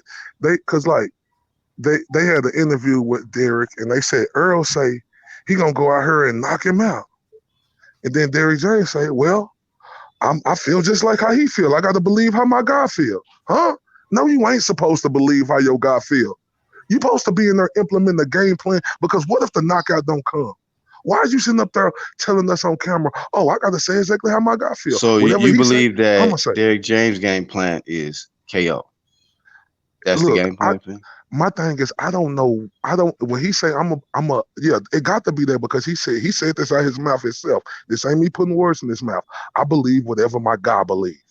And how can you be a trainer that say you believe everything your guy believe? Because at the end of the day, if Errol get in trouble, he can't say go Jamel on him. Hey, but shout out to everybody in the UGC. I'm supposed to be back at work, man. I'm tripping. Sorry, man. Y'all gonna get I was about to say, you salute, bro. In that locker room an awful bit, dog. That nigga said an hour ago, I got to go back to work. That was like an hour ago, fam. All right, y'all, I got to go. All right, man. Bullshit. Yeah, man. Io brung some good points up, man. Yeah. Black, who you got in this fight? Who you picking in this fight? I've been 50-50, man. But I think momentum is in Shawn Porter's favor right now. I think Shawn has gotten his head, and I think this is it's a lot of pressure on Errol Spence right now. It's more pressure on Errol than it is Shawn. A lot more pressure on Errol than it is Shawn. I mean, y'all already. Hey, yo, famo, I got to get up out of here. Salute. I'm in the chat though. I'm listening in the chat though. Thanks for coming on, bro. Salute to Main Man. Salute to him. And he is on the channels tab, y'all. Y'all go subscribe to him. Salute to Main Man. We already gave our picks. I know you picking Porter. I'm picking Spence UD. Yeah. Black pick is still a mystery, but he in our prediction league, so we'll see it eventually. But yeah, see, you gotta wait. My pick always has a catch. See, my pick is Porter is gonna outwork Spence. He's gonna outpoint him to all 12 rounds. Well, not all 12 rounds, but he's gonna outpoint him. I think it's gonna be like a 7-5 fight. Nah, he ain't winning that. But they're gonna give the nod to Spence. Yeah, well, I can feel you on that. In order for Porter to really get the victory for all 12 rounds, he's gonna have to knock down Spence at least once or twice, or really hurt Spence and make him look bad. If Errol don't get the knockout, they should get a decision to Shawn no matter what. Like, bro, we can't do this back to back, no man down. That's out. Nah, Shawn wins. That's not gonna happen. Shawn can look like Marquez after the Pacquiao 4. You know, and they should still give a shot. I think Shawn he didn't knock you out. Really gonna have to. Because we already know. If Fury could go a whole distance with his face split open and win, Shawn should get his face beat on and still be able to get the decision. God damn it. Judging, yeah, that sounds logical, but judging ain't gonna go like that, bro. But yeah, I know. Angel, I'm telling you, bro. So you saying that I hear what you're saying, but your pick is gonna be Spence, basically. Is that what you're telling me? By robbery. Yeah, okay, I got you. Yeah, that's his pick. See, but I really you do, know why really you brought that shit up, D. Now you got this nigga talking about robbery. Yeah, well, it's not only that, Angel. When after here, go to Speak Your Mind Sports Talk, right, and look at that video I just put up. My thoughts on this Spence Porter fight, bro. It's damn near verbatim. A lot of the stuff you just said, bro. And I already done put that video up, so we on the same page with that, bro. Yeah. We on the same page with that. Yeah, man. He think he on the same page with you, Angel, but you know. Well, whatever. He changed his mind every week on fighters and shit. Black speaks out of ignorance, Angel, because he don't know about none of my content. He just speaks. He got a show called Speak Your Mind, so he gonna have it. He got a new show coming out called Speak Your Ignorance. You know what the definition of ignorance is? Lack of knowledge of. So Black has no knowledge of my content, so he lack of ignorance. That's what he speaks out of, ignorance, pure ignorance. It's called choice. I don't watch. I not watch. Deep trying to put the mathematics. You know, you gotta know what's being said if you're gonna speak on it. But Black don't have a clue what's being said. He just speak. He just talk. Shout out to Speak Your Mind and Speak Your Ignorance. Coming soon. D Jefferson. But you know, D got his channel, man. Shout out to him. You don't know if he's gonna come as D Jefferson or Speak Your Mind, or if it's the other one controlling the channel speaking. I can't never tell the difference. Probably all the same person. But shout out to the trolls that be coming in too, putting up the hashtag. You know, why do people be taking other people's pictures and creating accounts out of it, man? That's crazy, bro. My channel is crazy. My channel growing, dog. So I mean, did somebody take somebody to World Breakers pictures? That's exactly what that shit was, dog. That's fucked up. I be like, man, niggas. Fuck. I had like all kind of stuff. 52 subscribers when I came here. I'm almost at 300. I got like 298 now. So I'm growing. I ain't growing for nothing. I'm growing for a reason. You're growing for a reason. Everybody's growing for a reason, man. You know, 52. I had 52 when I knocked on UGC though. I'm like 298 now. So I'm doing my thing. You doing your thing? But you just said you had 52 when you knocked on our door, right? When I first came here, I only had 52 subscribers. I'm almost at 300 now. I got like 298. So I ain't even been, been on YouTube, not even half a year, like 4 months. I'm getting ready to be 4 months. So. Hey, D, we're going to dedicate this next 10 minutes for you to just talk about yourself. Go ahead, bro. No, I ain't got shit to say. I'm just saying, yeah. I already said what I had to say. I'm just waiting to see your pick. It's interesting. It's like a mystery. Which of these guys you going to pick in this fight? I can't do 50-50. You can pick draw. You can pick a draw on there. You ain't gonna lose that one though, because one thing for sure, ain't gonna be no draw. If it's you that don't close, think so? If it's that close, I already told you they're gonna give it to Spence. Bro. You don't. They might want it. They might want it to be a draw. That way, Shawn keep his belt, Errol keep his belt. Nah, that ain't happening. I'm just going to lunch with you guys. If it's anything close like that, bro, Shawn Porter's not getting the edge. Whatever. Oh, when's Errol? Hey, mute real quick, Angel. Some corporate niggas in the background. All right. What you saying, D? Yeah, I said if it's that close, Shawn Porter's not getting any kind of judging favorability, bro. It's going to go to Spence. So if y'all talking about like Shawn Porter gonna get robbed. What if Errol get robbed? I don't think that, they could have something up their sleeve and try to get him out of there. I don't think so. But shit, Jamel lost to Harrison in a close fight. But what is Jamel? They couldn't even come on, hold up now. What is he? I'm talking about marketability, Black. What was these guys are not? They got you. They was able to get you for the ride. No fights. I didn't pay for none of their fights. They won't have their own pay-per-view. So how did they get me? Wilder got you. No, I'm saying they made you. You was a big fan of them. Then Wilder get you. Once you a big fan of his, you just said that, right? So you could change your mind on people. That is allowed, right? So hold on. You're making my point. The mere fact that they made some noise in the sport of boxing, right? Right. You talking about who was Jamel? Obviously, he was a fan of him, so he was somebody. But I'm saying that don't even make sense. Right? That's dumb. You talk about ignorance. That's ignorant talk. Didn't you change your mind on Wilder? So now you can change your mind, but nobody else can. That's not the point. I did change my mind, but the mere fact you said who is Jermell, like he's nothing. Because I'm not gonna say like what is he now? Okay, now he's nothing now. All right. What is? Will you tell me what he is? I'm asking you a question. What is Jermell Charlo now? I'm asking you a question. I'm not. What is Jermell Charlo now? Underaccomplished, a former champion. Jermell, that's all he is now. He's a former champion. Thank you. He's underaccomplished though. So what is he? I'm not gonna say he's held a strap, bro. Oh man, come on. He's held a strap, but those dudes. I'm not gonna act like Jermell ain't just somebody like a prospect or something. You know what I mean? He's overhyped. They haven't proved anything. And the first time he had a chance to prove anything, he lost to Harrison. So what is he? What is he? Please. Shout out to D. D changed his mind. We could go on Charlo's. Too. Don't talk about the changing of the minds. I'm talking about you explain to me what Charlo is. Speak your mind, change your mind. Speak your mind, change your mind. Then he lost. So you tell me what he is. You tell me. He's somebody who you used to be a fan of. That's who he is. Okay. Yeah, you're evading the question, bro. What is he in boxing? I ain't got to talk about Jermell. Jermell done got plenty of flame for me. So what is he in boxing? What is Jermell in boxing? Is he huge? Is he a big star? Is he somebody that everybody's going to gravitate toward? What is Jermell Charlo Black? What is he right now? Please explain this to me. If I'm so wrong in what I'm saying, he's a PBC fighter, bro. He's a PBC fighter. Okay, and what is that? Because by your count, PBC fighters Al Heyman fighter. Right, but by your count, PBC fighters ain't shit. So it's cool for you to say he ain't shit, but when I say it, it's a problem.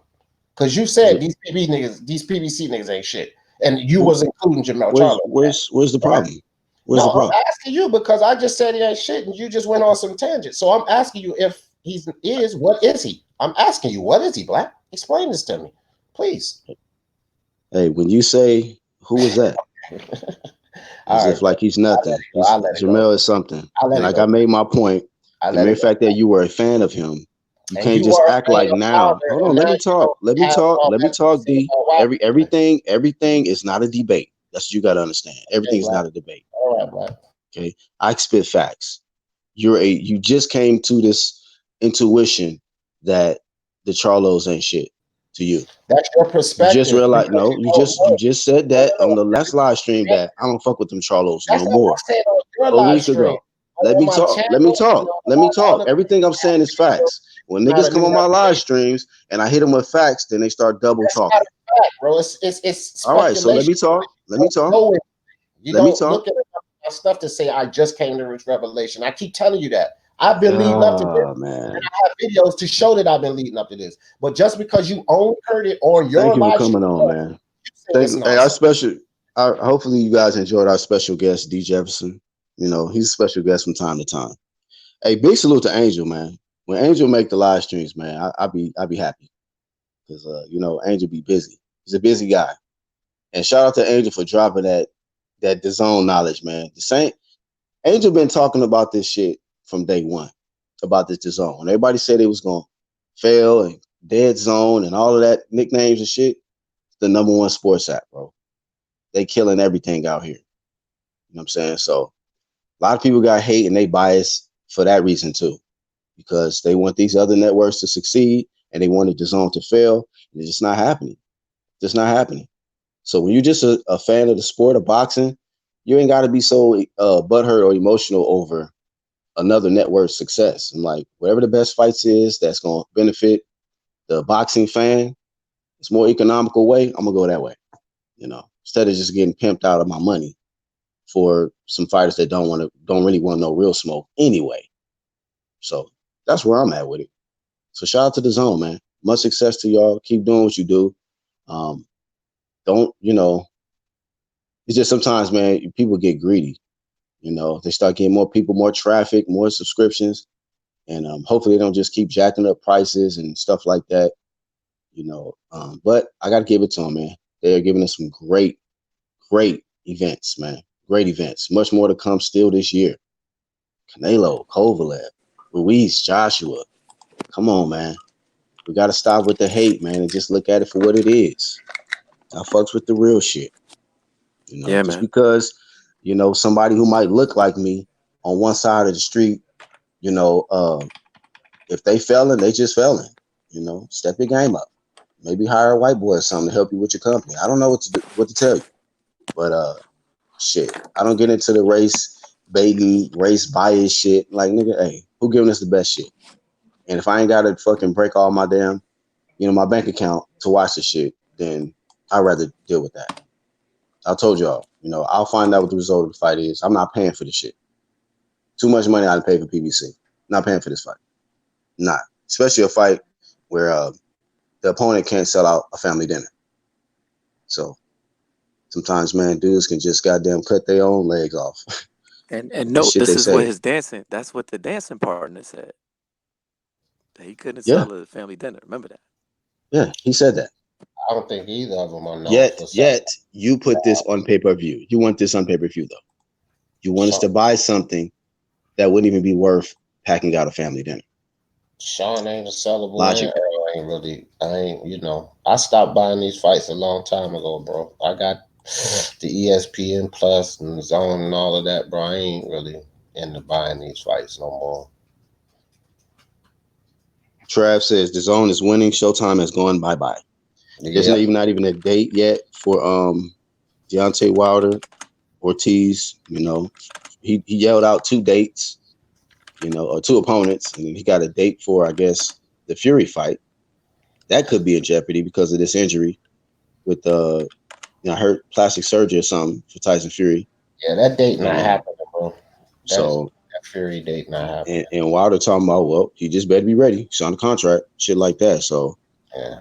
here's what it is. It's just a mess. It's a mess over there. It needs some fixing. It needs some fixing, man.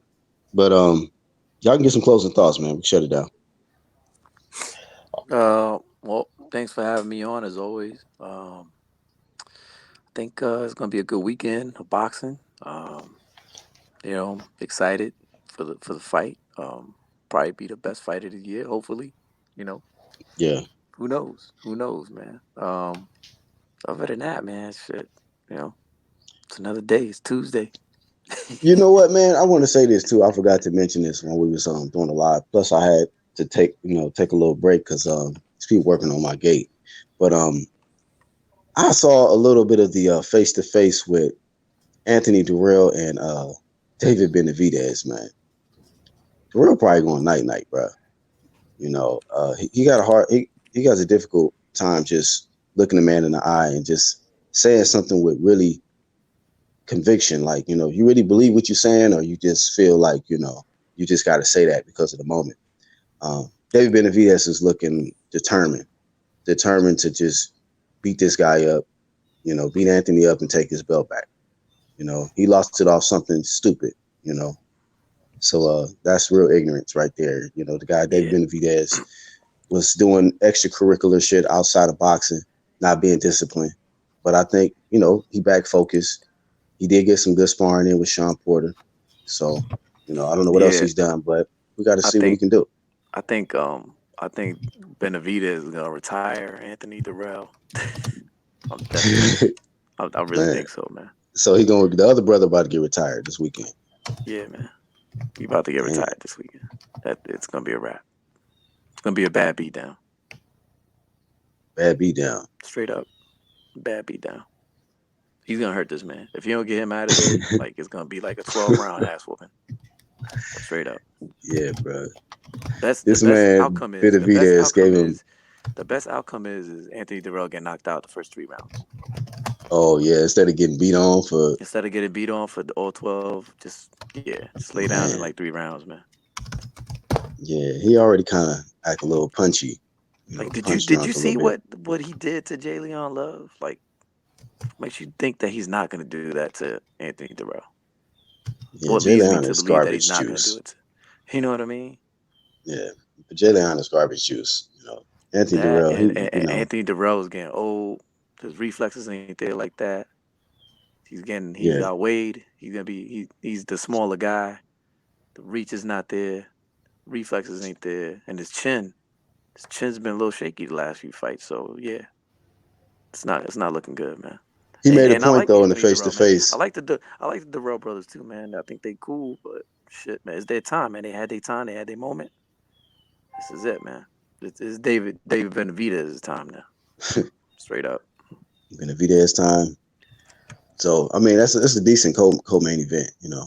Benavidez is actually on back-to-back co-main events for pay-per-view.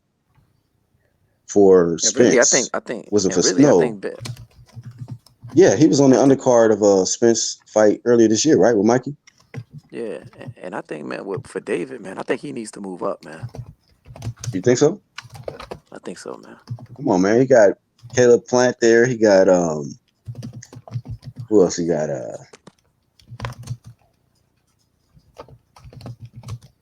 Who else we got at 168? What's the name there? What's that one guy that Canelo skipped? I really wanted Canelo to fight that guy. Bivol? Not Bivol.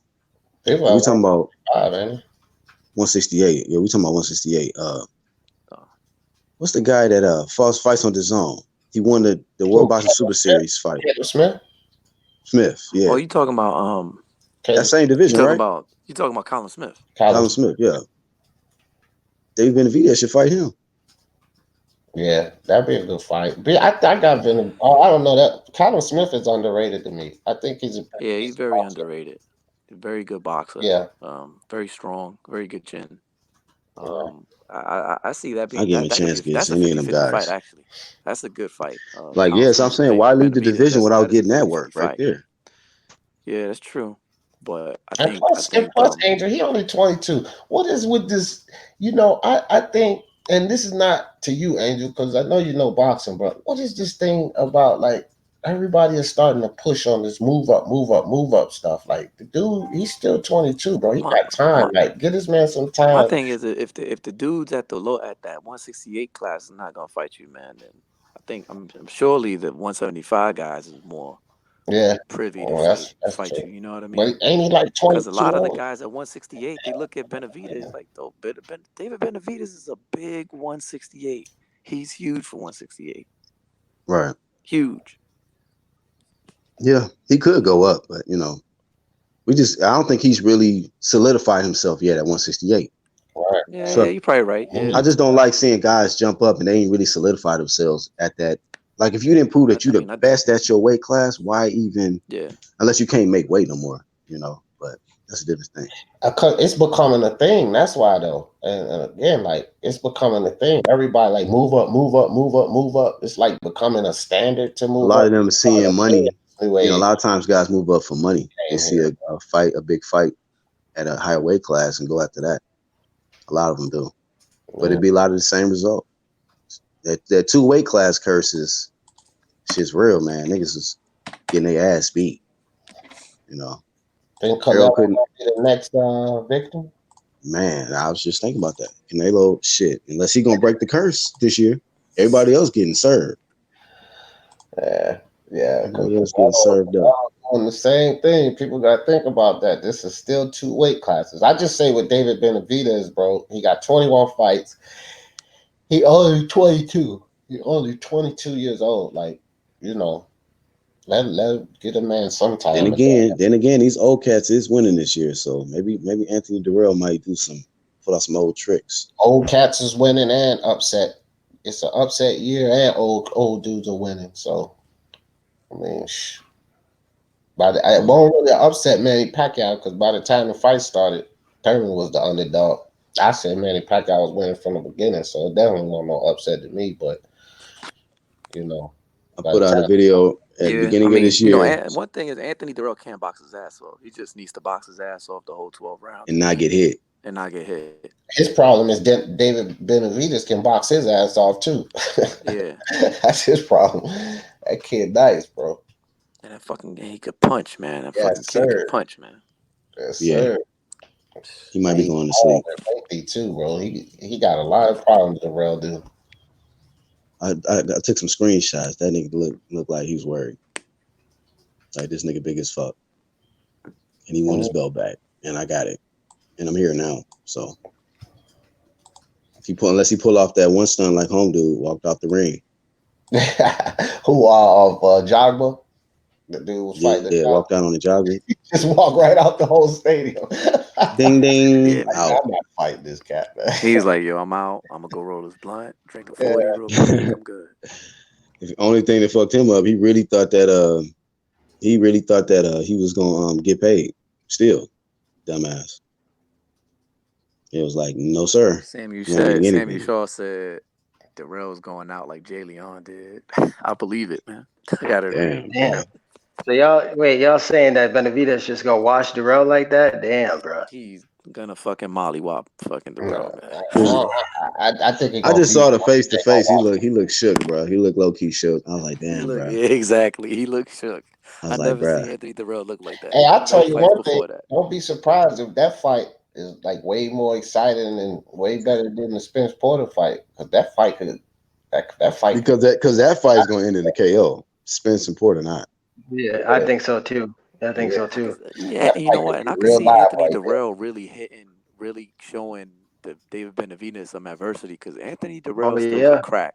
Those first 6 rounds are gonna tell. Like if David Benavidez withstands Darrell's power the first 4 rounds, it's a wrap for Darrell. Hey, that's why I'm saying I think Darrell gonna give him a little run for his money. I don't think he's gonna do him like Jay Leon Love, man. That he is trash, bro. Like trash juice. Seriously, just horrible. He's like a F level boxer. I think on some real shit. I think if you gave me a mouthpiece and gave me gloves, I'll probably beat Jay Leon Love. I'm gonna be honest. Hey, you know, like how you play them video games and shit, man, and they have like they rate certain categories. His chin would be just 20%, bro. I remember Peter Quillen was beating him up and talking to Floyd in the crowd while he was whooping on him. Like he is horrible, man. Just horrible. Hey, Bias, who you got Callum Smith or Caleb Plant? That's a good ass fight, man. That's a good fight. I think Caleb Smith has obviously more power. I think Caleb Plant is the better boxer, honestly. Right, I think he's the best. I think he's the best boxer at that division, like just as a pure boxer. But the other guys are more durable because Caleb Smith, he should be at 175. He's just hiding out at 168. So definitely. Yeah, I definitely think that I would go with Caleb Smith because he's just big as shit and he hits hard as fuck for that division. Yeah, like you never really saw Caleb Plant get hit with anything significant. Nah, really. But he hasn't allowed himself to get hit with anything significant. But he took some down the stretch against Uskatagi, but them snacks, it's just official. Oh, is he with snack too? Hell yeah. Yep, he was snack. That's crazy. Snacked out. Snack done turned Devin Haney into nobody getting stopped.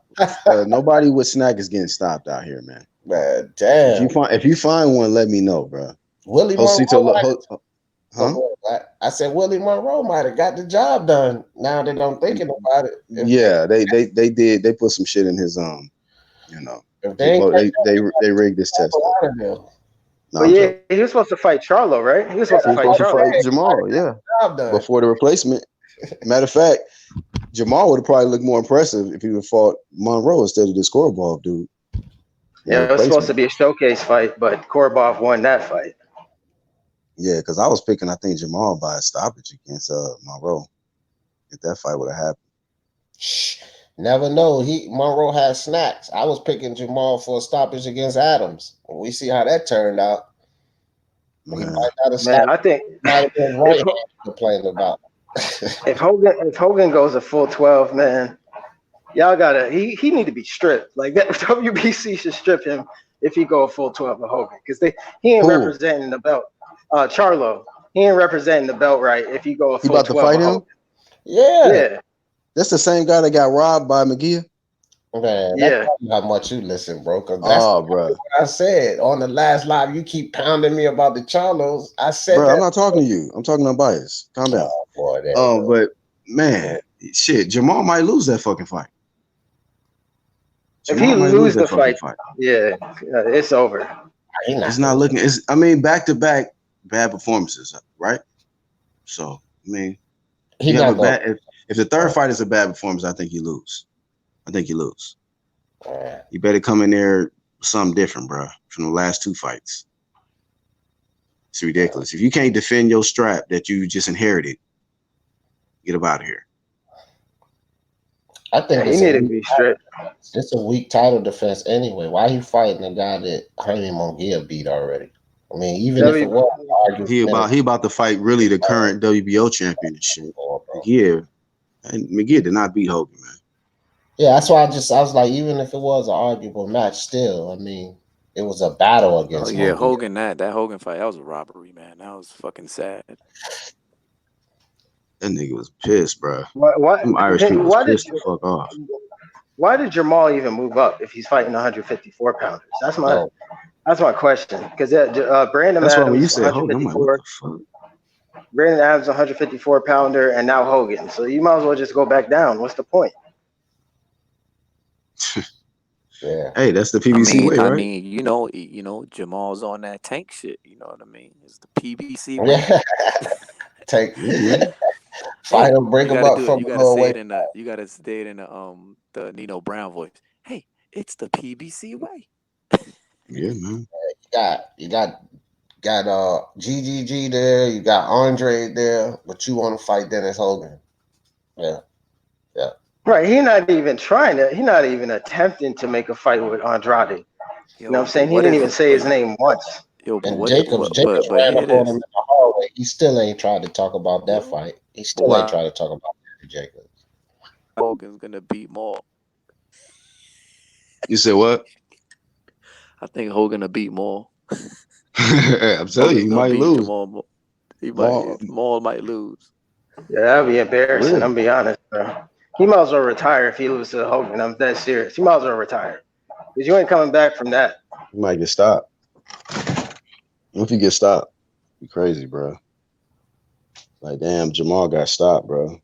If he got stopped, that would be funny because that's what happens. Maybe that'll send Tank a message. Like, you got to fight better, bro. You keep fighting Tank might get stopped by Gamboa. Hold on, D. Did you see what Gary Russell Jr. said about Tank and Floyd and all that? Oh, man.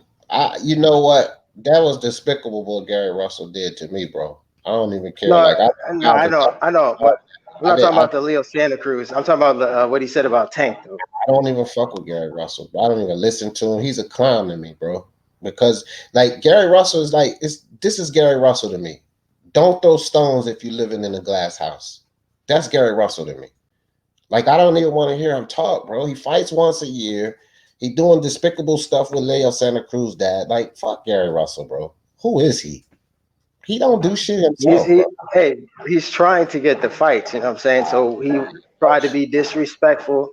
I get it. Listen, that right now to get fights when there's so many fighters. I understand the name fighters won't fight him, but dude, look at the division. It is so many other fighters he can get in the ring with, and they're actually good fighters. Like who? Hollering out the names and shit. I mean, come on, bro. Like, he can fight. He can fight fighters, bro. You fighting one time a year, and then you complaining that these guys keep ducking you, man. I'm not. But he's fighting. Hold on. He's fighting one time a year because he has bad hands. That's common knowledge. Right. But he's calling out other champions to unify, and none of them want to unify. Yeah. So that is why he ran up. And when he went in there, that's why I asked you if you even listened to the interview. No, I did. I listened to him. I didn't. Oh, you did? No, I said I didn't because I don't really listen to him. Well, in that interview, he explained what really happened. He went in there and he was looking for, I think, Leo, and his father was there. So he just kind of like touched his chain and said, "Stop ducking me." You know what I mean? I guess that's despicable. And I mean, yeah, threatening his father, that is despicable. But if you're not getting fights, you know what, fellas, though? I mean, it's all to sell a fight, you know. Exactly. It's PR. Sells, you know, it's PR, you know. So is it bad? Does it look bad? Does it look despicable? Of course. Yeah, it does. Of course. And it doesn't make us all pay attention to talk about it right now. Hell yeah. And that's what boxing needs right now. You know what I mean? Not too crazy off the wall, but something like that. Yeah, that's going to spark some interest amongst the community. You know If he that. like slapped his father, then I'd be like, okay, yeah, nah, you wildin', you know what I'm saying? But he just touched his chains and said, stop ducking me. That's it. But But have Leo and Gary should have fought 3 years ago. Everybody knows that. Yeah. You know what I mean? yeah, But make the fight now. Like Al come on. Heyman, whoever you are, just make the fight, man. Stop protecting Leo. Stop protecting whatever let these guys fight. You got the biggest catalog in all of boxing. You got the most fighters, the most in-depth uh team in boxing with all these boxers. Let these guys fight, man. Put on these Right. shows. That's why I Even said, if man, it's if it would has see doesn't that have would to be be fantastic, televised bro. That would be But awesome. exclusively. but what I was gonna say about what he said about Tank was Floyd called him directly and told him to stop mentioning Tank because it's making him look bad. That's what he said. And he also said that yeah, that's crazy, right? And then he also he also said Tank's team told him that they don't want to go in his direction for a fight because they're star building and that would ruin the process Ruin what process? Boy, Yeah. of See, building well, I'm tired of hearing about protecting Tank. the that. old process until he becomes this mega pay-per-view star that they want to get him to. Floyd Yeah, man. funny. Floyd funny as hell, dog. Hey, but D, he could beat Lomachenko though, right? Right. And That would Floyd, be yeah, and Floyd calling Gary to stop calling him out because it's making him look bad. But he could go up there and beat Right. Lomachenko. Yeah, Asking a fighter you want to call calling out another fighter for a fight means that you're making that fighter look bad. no, Crazy, he man. don't want to fight Gary Russell. He want to call Devin Haney a bum, but don't want to fight either of them. Come on, bro. Like Haney's a bum. You know, Gary Russell, come on, bro. You didn't fight either of these guys. And now you're fighting an older Chenny Gamboa. yeah, right. And then you know what's crazy? Tiafimo would knock out Gamboa in probably like I would say 3 rounds because Tiafimo is naturally bigger than Tank, and his style would be bad for Gamboa. In my opinion, I think he'd knock out Gamboa. I'd have Devin Haney beating Gamboa as well. With Snack, I think he'd probably stop Gamboa. So, I mean, so it's Yeah. not a test. It's not a test at 135 because we all. I mean, would you guys agree those guys would beat Gamboa as well? Yeah. So Yeah. then, what? I mean, how is this a test? Hey, it was crazy his response, man. Leo Santa Cruz, his response to the situation happening. I mean, he's still on some sucker shit, man. He talking about, basically like that Errol shit. Call Al, basically call Al Heyman, and see if he can make this shit happen. Like he's not interested in the fight, bro. He's not Floyd. Yeah, he interested in the did. fight at all. Yeah. So With Tank, it's all Floyd. It ain't no Al, because Floyd and Ellaby make it clear they running that boy into the ground. No, I think it's Tank too because in that interview, Gary stated, which I didn't see, which they must have edited out of the video of the press conference because Gary made a clip on his Instagram and he said, "Go check it out." On his Instagram, it says the interviewer says, "Hey, do you want to fight Gary in Baltimore and do a lot of numbers?" Tank immediately said no, and then Floyd came and took the microphone. Like, so that's what I mean. I think it's a mixture of both. I just think Tank is comfortable. He's comfortable. all of them are, man. I Why think All wouldn't of you he them know be? what, decent fighters. and you know what is what was a telling thing. It was last year when Gary fought JoJo Diaz and at the MGM. Me and Corey was there, and you could tell like I was sitting like maybe like 3 or 4 rows behind Tank, and you could tell like every time people ask like when like a couple people ask Tank, um, you know, so you here to like to see what's up? Like, are you gonna fight Gary if he wins tonight? He didn't want to mention it. He didn't want to talk about it. He's like, oh no, I'm showing my support, DMV support, stuff like that. He'd allude to that, like just DMV support, I'm supporting, I mean, I'm in the town, I'm in the building, gotta support Gary, But and then the kid kept asking him, he evaded that question, even back then during that fight with JoJo Diaz and Gary Russell. Like Tank did not respond. Like he was just saying, like, nah, just came here to, you know, show love or whatever. I don't think I don't think he ever wanted to fight Gary at all whatsoever. Yep. People call me Yeah. crazy when I say I think Gary will outbox him. Like, come on. I just think so. He's never really faced a pure boxer like that, has he? I I just don't wouldn't say think for that Russ. Gary Russell Jr. So defense is all that great, and I just think he'll get caught. And I Well, think Tank's speed and size. But at the end of the day, I can say that. But if he don't want the fight, then I'm giving him unnecessary credit on what I think will happen. You know what it is that I see. I noticed that a lot of not you, Black, but the Tank fans do is they're going off of Nunes and weight drain Pedraza, who before the fight was complaining about the weight. And if your weight drain punches that normally wouldn't hurt you if you are at the correct weight, are going to hurt you.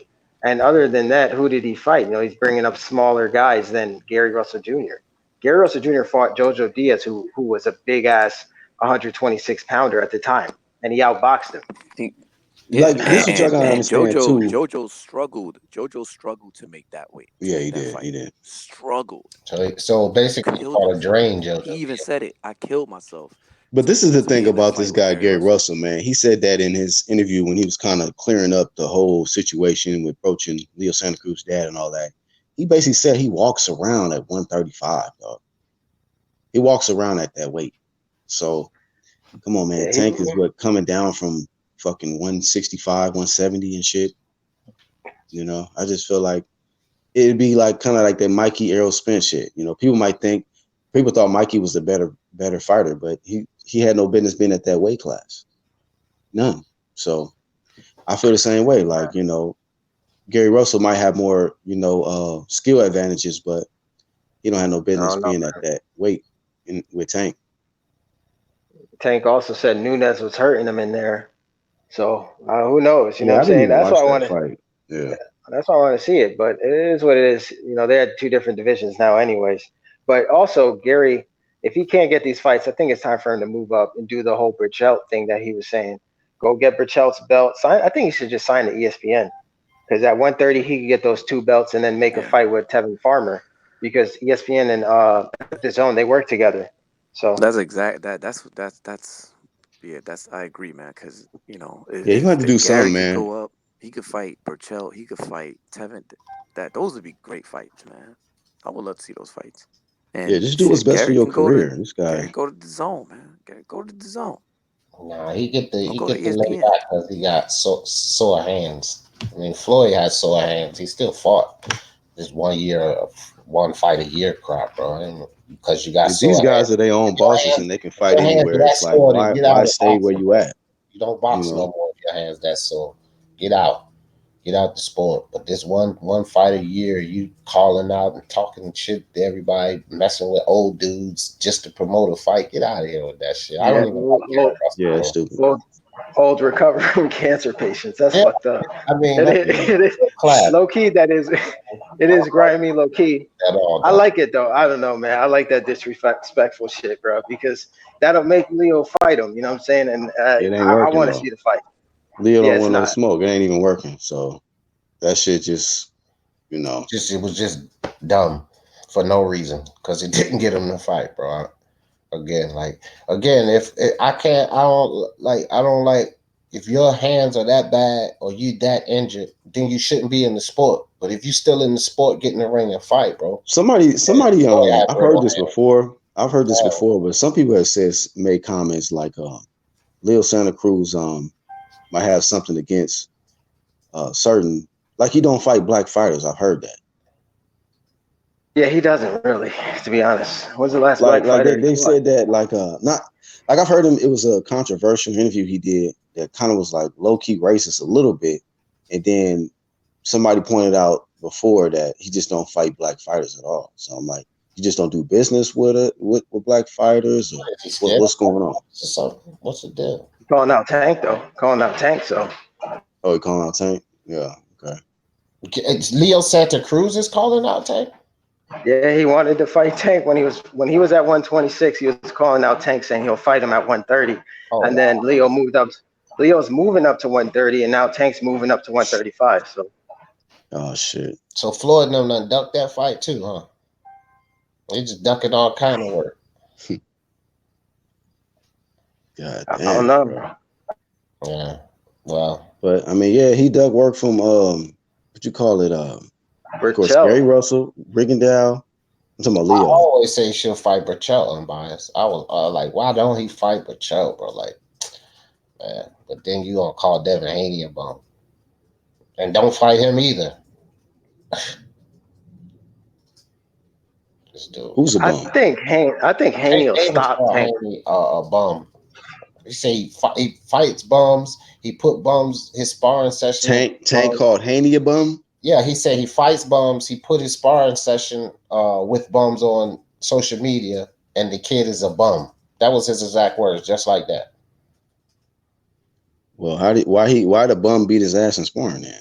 And why won't you fight the bum? Like, why don't you just move to 135? And they talking about, well, he need to, idiots are talking about he needs to get acclimated and all this. But see, his version of bum is somebody who got less money than him. He don't probably use bum like how we use it. Like the nigga can't fight. He probably using some shit like, oh, this nigga, he a bum ass nigga. He ain't got no money. That's how that. Haney he'll put on a boxing clinic versus Tank. I'm 100% sure of that. He said 100. 100%. Damn.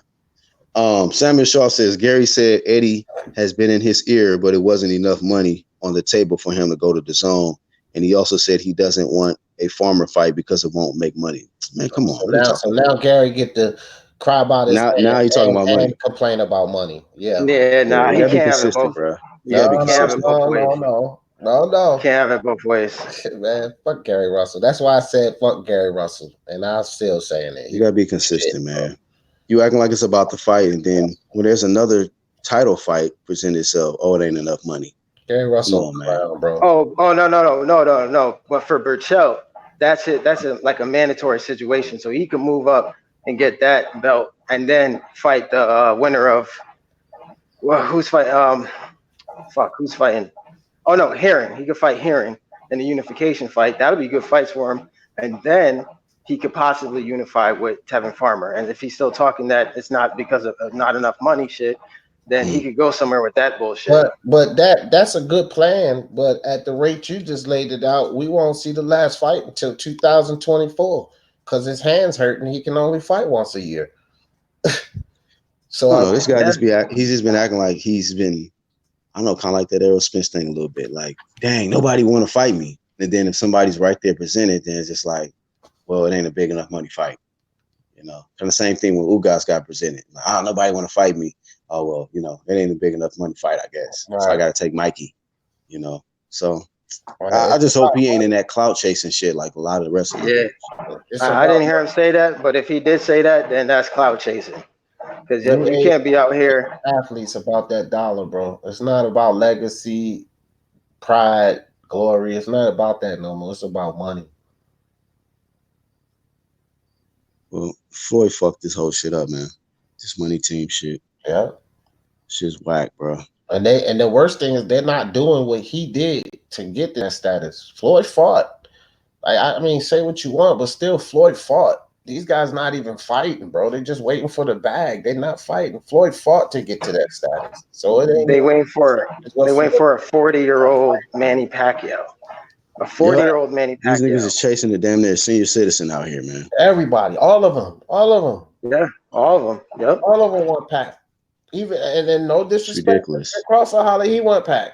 They all want Pac. They all want that money. Now Crawford, to his defense, he'll fight them all, but ain't none of them really answering the call. But still, he even want Pacquiao. They all want that money, bro. Because they ain't making none. Bob ain't making Crawford no money for real. Crawford should be making way more money. None of these guys making no money. I was looking all of them up on Forbes. Ain't none of them worth $10 million. Not name one of them. I think Crawford and Spence are the highest at like $5 or $6 million. That's just ridiculous. I don't even care how much money they making as long as they give me good fights. No, but that's my point. We care about fights. I'm talking about them now. I'm talking about these new age athletes unbiased. That's my point. I know what you care about, but I'm saying my point is they don't care about nothing but money and they're not getting it, bro. Like I'm speaking on the athletes now, bro. I know what your ideals are, but look at this money shit. They on this money shit, bro. Hey, shout out to Angel once again for coming on. Shout out to Unbiased. Shout out to our guest today, D. Jefferson. And TBA coming on earlier today as well. 1-2 Kid didn't get to jump on. And big salute to Main Man also jumping on, giving us his input on the fight, man. So look forward to seeing them guys come back. And We didn't hit 5 this live stream. We damn near got 4 hours in. So salute to everybody, man, that gave us some input. Everybody in the chat. And Trav says, he said, have I talked about Kate Abdo owning Errol Spence last night? Oh yeah, I put up a little mini clip yesterday, and I feel like that was a tactic, man. They did that to throw a little mental shot at Errol, you know, because I think PBC on Fox, they team Porter. That's what I believe. And that was just to get in his head a little bit, throw him off. But we gotta see what's gonna happen right now, bro. Adonis to Adonis. Lomachenko right now. He said, who does the panel have winning, Lomachenko or Haney? I just gotta go with Loma right now. I mean, Haney got a couple of more things, maybe a few more fights. I think he'll be able to eventually, you know, he'll be able to beat Loma, but I just gotta pick Loma right now. Yeah. This is a good fight. I just don't think that it'll happen anytime soon. Yeah. You know, Haney might talk about it, but matter of fact, he's in I think the mandatory position, right? Yeah. So by the time he does fight him, though, I think Haney will get a few fights, 2 or 3 fights, and I think he'll be prepared. Like, Haney's getting better every fight, so again, you know, Haney's the best of the prospects. So you know, you can argue Shakur, but at that weight where they at, you know, Haney's the best of them. So I could see him eventually get to the point where he beat Loma. Hey, if y'all new to the channel, hit the bell. You know, make sure y'all subscribe and keep following this UGC live movement. And salute to everybody, man, that pushes True Media. And we just got to keep it 100, man, about this boxing. So we're gonna see who the truth is this weekend. So best of luck to Errol. Best of luck to Shawn Porter.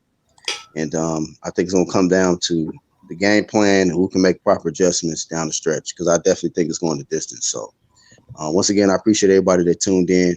Make sure y'all catch us on the next one. We out, UGC. Peace. Peace.